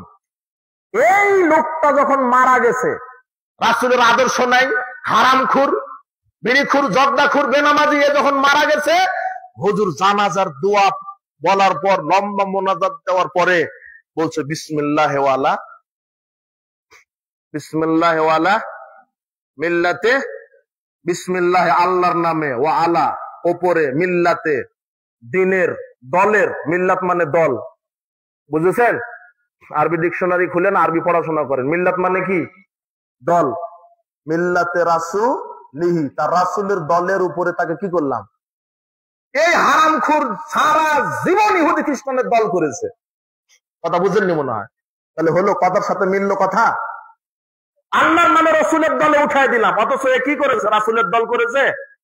মাথা থেকে পা পর্যন্ত সুন্নাহ নাই, রাসূলের আদর্শ নাই, নামাজ নাই, কালাম নাই, কোরআন নাই, হাদিস নাই, তাওহীদ নাই, ঈমান নাই, হারামখোর, মুনাফিক, কাপুরুষ, একে বলছে আর রাসূলের দলে উঠাই দিলাম। হুজুরও করলো গাদ্দারি, তাও কার সাথে? যাক, এরপরে মান নাবিউকা বলেছিলাম, তাই না? তাহলে রাসূলের দলে উঠতে গেলে কার দল করা লাগবে? রাসূলের দল করা লাগবে। ভালো করে বুঝেন আপনি। এই হলো।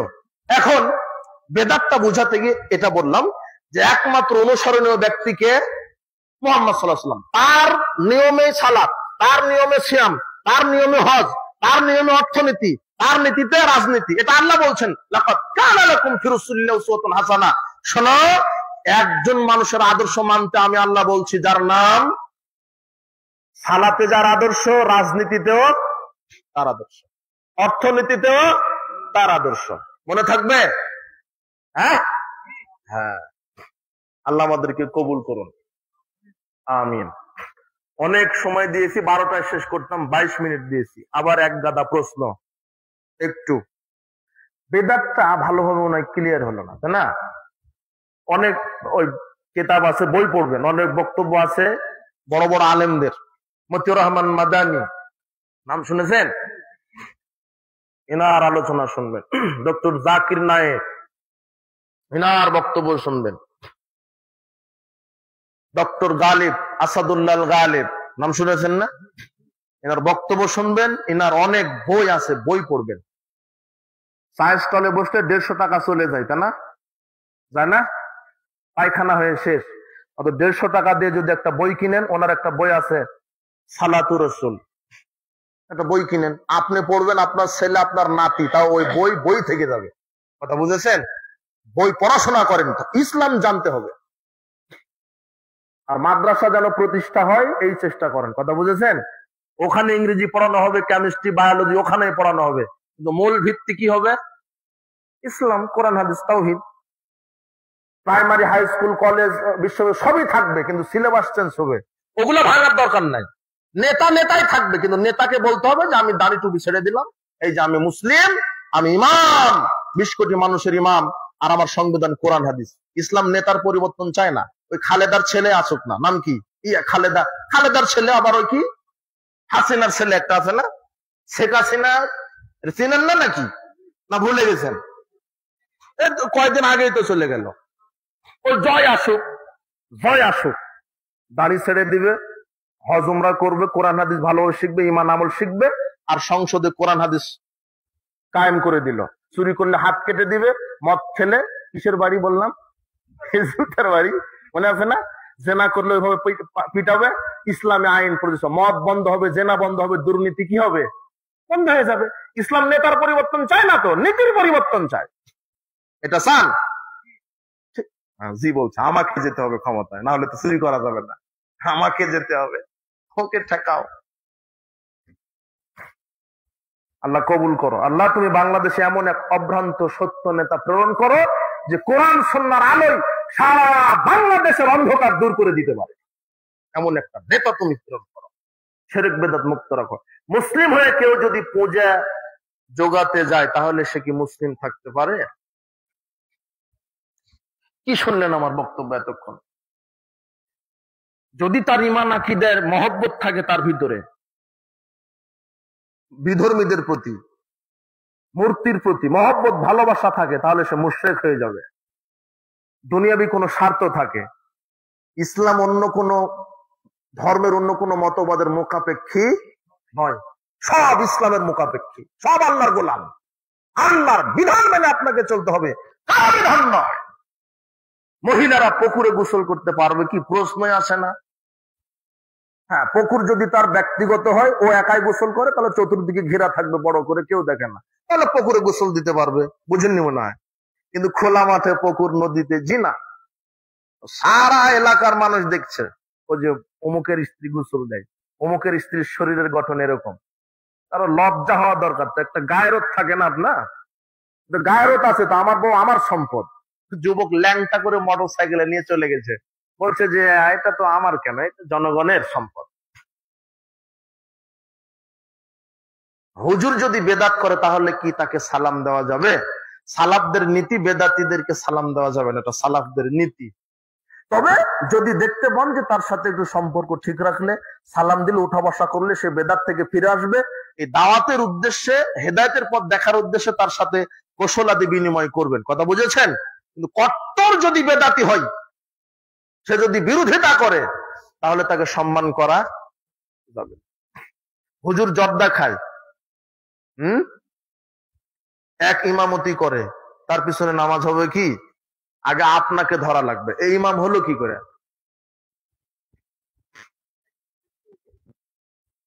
হারামখোর, এর সালাত হবে না। কোন ভাবে যদি অবস্থা আপনি পড়েই ফেলেন, আপনারটা হয়ে যাবে, এর হবে না, ইমামতি হবে না, অন্যটা দেন, অন্য ইমাম নিয়োগ দেন। সূরা ফাতিহা কি কোরআনের অংশ? জি, কোরআনের অংশ। সূরা ফাতিহা কোরআনের অংশ।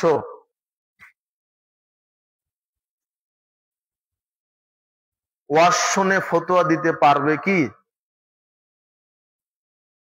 তুমি যতটুক জানো, যদি দলিল সহ জানো, সেটা আর একজনকে বলে দিবে। রাসূল বলছেন, বাল্লিগু আন্নী ওয়ালাউ আয়াত, আমার একটা আয়াতও যদি জানো, বিল বাইয়িনাতি ওয়াজ জুবুর, এটা আল্লাহ বলছেন, দলিল সহকারে যদি জানো, সেটা কি করে দিবে? বলে দিবে। কিন্তু সুস্পষ্ট জ্ঞান যদি না থাকে, তাহলে সে বিষয়ে ফতোয়া দেওয়া যাবে না।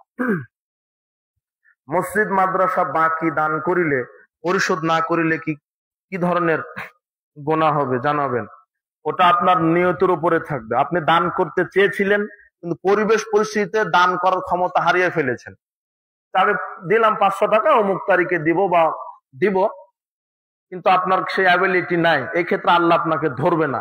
কিন্তু আপনি দান করতে চেয়েছেন, অর্থ সম্পদও ছিল, কিন্তু কৃপণতা করে আপনি আর দান কি করলেন না, দিলেন না, তাহলে আপনি গুনাহগার হবেন, আল্লাহ আপনাকে ধরবেন।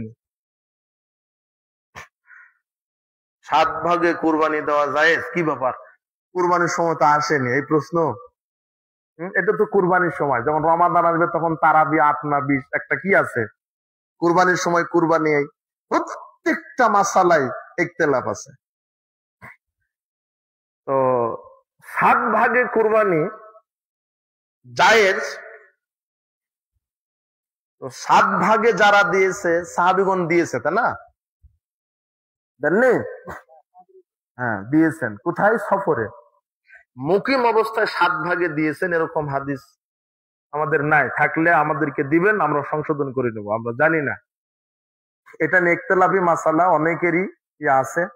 কিন্তু মুকিম অবস্থায়, বাড়িতে থাকা অবস্থায় 7 পরিবার মিলে, 7 সাহাবী মিলে, 7 পরিবার মিলে ভাগে কুরবানি দিয়েছেন, এরকম না, এটা সফরের সাথে সম্পৃক্ত। এখন যদি আপনি বলেন যে না, যে সফরেরটা আমরা আনবো, তাহলে সাহাবীদের মতো হতে হবে। 7 জন সাহাবী বলে একটা গরু দিয়েছেন, ঠিক আছে, কিন্তু 7 জনের মধ্যে কেউ বেনামাজি ছিল না। আর আপনার এই 7 জনের মধ্যে 5 জনই কি? ওই 7 জনের মধ্যে কেউ সুদখোর ছিল না। আর আপনার এই 7 জনের মধ্যে 3 জন 6 জনই কি? ওই 7 জনের মধ্যে কেউ গুলখুর, তামাকখুর, সিগারেট খুর ছিল না। আর আপনারা কি বুঝেননি মনে হয় আমার কথা? হ্যাঁ, আচ্ছা। একাকী উত্তম। রাসূল সাল্লাল্লাহু আলাইহি ওয়াসাল্লাম একাকী কুরবানি করেছেন। এমন কি রাসূল সাল্লাল্লাহু আলাইহি ওয়াসাল্লাম সফরে পরিবারের পক্ষ থেকে একটি গরু দিয়েছেন। সুবহানাল্লাহ। একাকী এতটাই উত্তম। সফরে যে ভাগে কুরবানি দায়েজ বা দিয়েছেন সাহাবীরা, কিন্তু রাসূল সাল্লাল্লাহু আলাইহি ওয়াসাল্লাম সফরেও কি দিয়েছেন পরিবারের পক্ষ থেকে? বিদায় হজের সময় 100টি উট তিনি কুরবানি করেছেন। তার একটা আলাদা ভাবে গরু কুরবানি করেছেন শুধু তার পরিবারের জন্য। সুবহানাল্লাহ। 100টা উট কুরবানি করে বলছেন এটা আমার উম্মতের জন্য। 67টা উট তিনি একাই জবাহ করেছেন, আর বাকি 33টা উট আলীকে বলছেন যে আলী তুমি জবাহ করো। কথা বুঝেছেন? আর একটা গরু তিনি স্পেশাল ভাবে শুধু কিসের কার জন্য? পরিবার। আল্লাহ বোঝার তৌফিক দান করুন। এক হুজুর এক কথা বলেছে, আর এক হুজুর আর এক কথা বলেছে, আমরা সাধারণ মানুষ কি করব? আচ্ছা,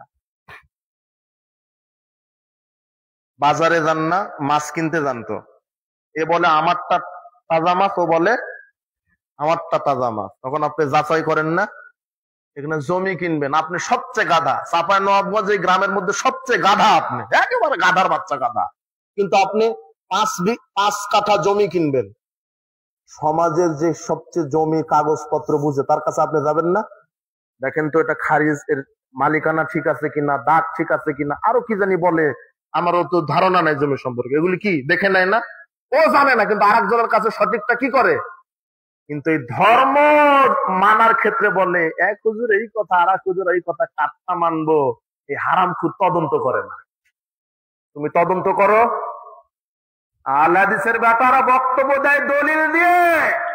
আমাদের সংখ্যা নাই, ক্ষমতা নাই, সংখ্যার বড়াই নাই, ক্ষমতা নাই আমাদের, তবে আল্লাহে আমাদের দলিলের জোর আছে ইনশাআল্লাহ।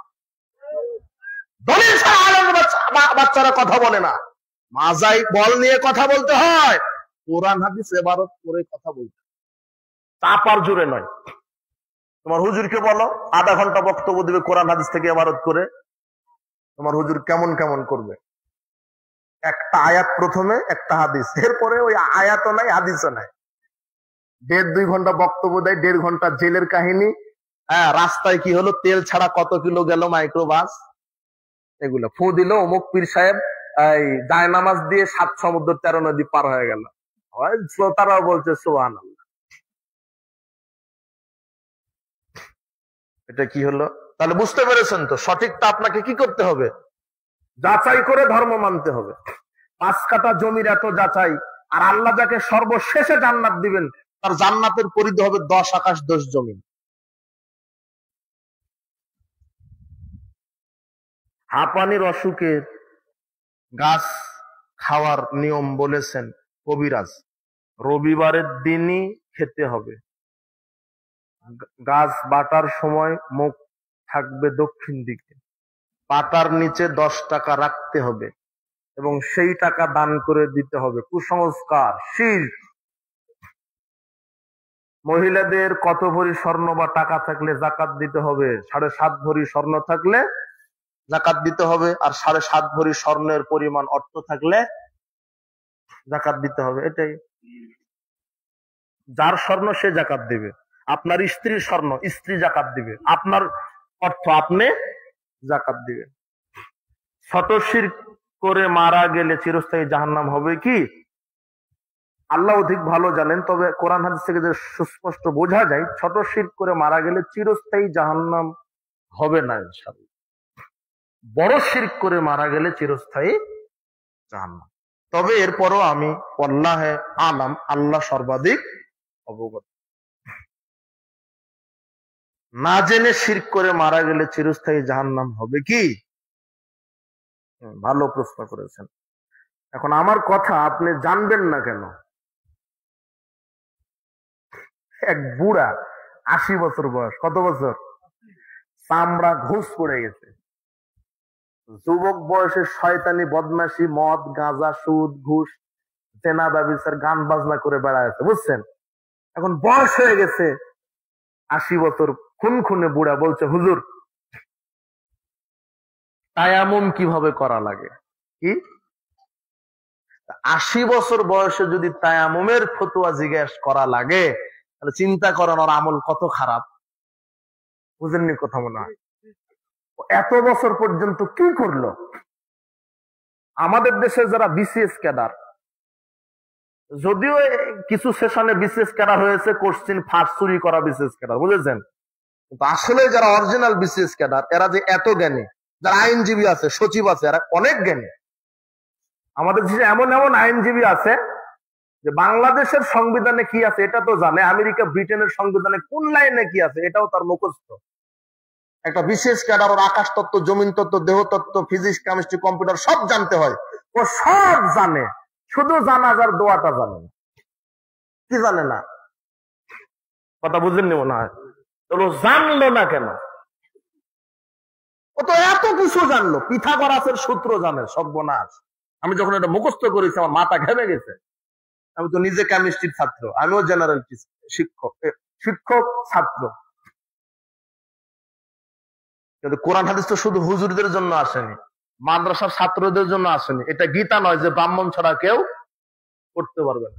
এটা নেতা পড়বে, নেত্রী পড়বে, কোরআন হাদিস না জানলে সে জেনে পড়বে। কথা বুঝেছেন কিছু? আমাকে জানতে হবে। আল্লাহ বলেছেন যারা জানে না এরা জাহেল, যারা জানার পরে মানে না এরা জালেম। দুইজনারই শাস্তি হবে। কথা বুঝেছেন? শিরক না জেনে শিরক করলে মারা গেলেও শাস্তি হবে। আল্লাহ আলাম, আল্লাহ সর্বাধিক অবগত। আমার প্রশ্ন, ও জানলো না কেন? আল্লাহ বলবেন কি ব্যাপার? আমি তো বলেইছিলাম ফাল আমার না হলো লাগে জানো।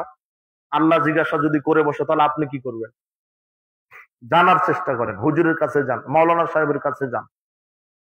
মাওলানা সাহেব আপনার কাছে যাবে না, মাওলানা সাহেবের কাছে আপনার আসতে হবে। আপনার নেতার কাছে মাহফিল করবেন, অনুমতি নিতে যান কেন? ও চলে গেছে, ইয়েতে চলে গেছে, ওসি সাহেবের কাছে গিয়ে বলছে হুজুর স্যার একটু তাফসীর করবো, একটু যদি অনুমতি দেন। কাপুরুষ। ওসি সাহেব তোমার কাছে আসবে যে হুজুর আমার ছেলেটাকে একটু দোয়া শিখিয়ে দেন। কথা বুঝেননি মনে হয়?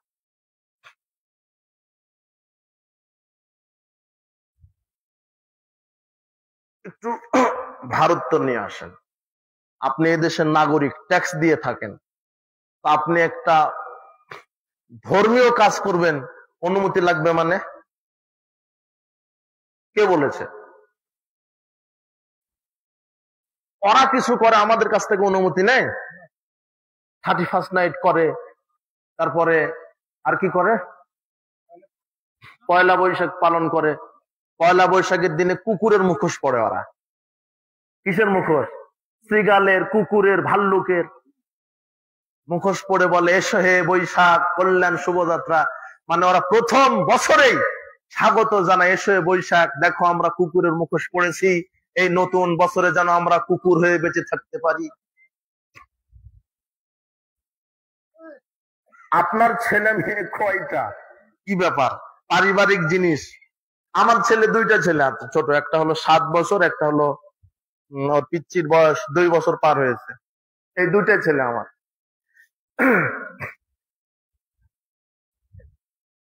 মুহাম্মদ সাল্লাল্লাহু আলাইহি ওয়াসাল্লাম কিসের তৈরি একটু বুঝিয়ে বলবেন? বুঝিয়ে বলার সময় নেই। মাটির তৈরি। গরু ছাগলের পেশাব শরীরে ভরে গেলে নামাজ হবে কি? হবে। তবে পরিষ্কার করার যদি পরিবেশ থাকে করবেন। গরু ছাগলের পেশাব অপবিত্র নয়, পবিত্র।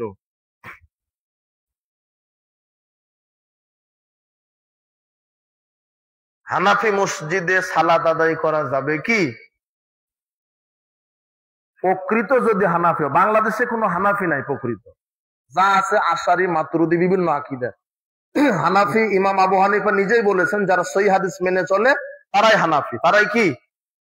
এজন্য আমরাই খাঁটি হানাফি, আলহামদুলিল্লাহ। যদি খাঁটি হানাফি হয়, কি হানাফি হলে জাহান্নামে চলে যাবে? এত সংকীর্ণতা কেন?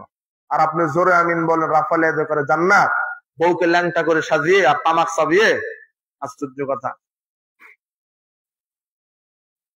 হানাফি মসজিদ সালাত আদায় করবেন যদি তারা কোরআন সুন্নাহ মেনে চলে। আর যেই মসজিদে হানাফি হোক আর যেই হোক, যেই মসজিদে ওয়াক্ত মতো সালাত হয় না, যে মসজিদে রাসূলের সুন্নাহ পালন করা হয় না, সেই মসজিদে পড়ার দরকার নেই।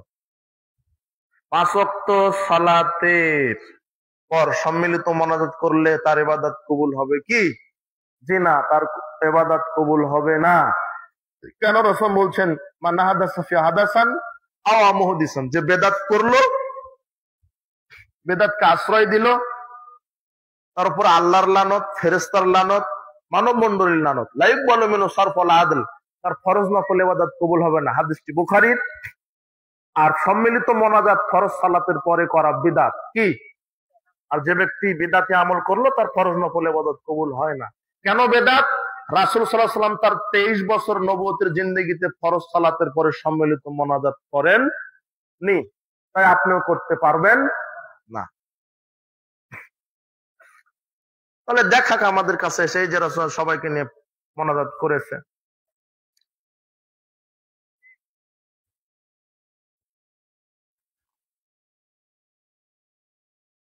নামাজে হাত তোলা হাদিস 3টি আছে, 3 স্থানে। যদি একটি হাদিস মানি তাহলে আর 2টি হাদিস মানা হবে না। এ পর্যায়ে আমরা কোন হাদিস কিভাবে মানব বুঝিয়ে বলেন। যে কোনো একটা মানলেই হবে। 3টা হাদিস আছে আপনার সুবিধা। বুক বরাবর পর্যন্ত, কাঁধ বরাবর, কানের লতি বরাবর একটা পালন করেন, মাঝে মাঝে 3টাই করবেন। কথা বুঝেননি মনে হয়। যারা আলেম না তারা কি কোনো মাসআলা বা ফতোয়া দিতে পারবে? আলেম যে জ্ঞানী তাকে বলা হয় কি? আলেম। সে যদি কোরআন হাদিসের ভারসাম্যপূর্ণ জ্ঞান রাখে। ফতোয়া মানে কি? ফতোয়া মানে এরকম নাকি যে পানি যদি আগুন হয় তাহলে কি সেটা খাওয়া যাবে? এটা কোনো ফতোয়া? ফতোয়া কি সৃষ্টি করে কেউ? না কোরআন হাদিসে আছে সেটা শুধু বলা?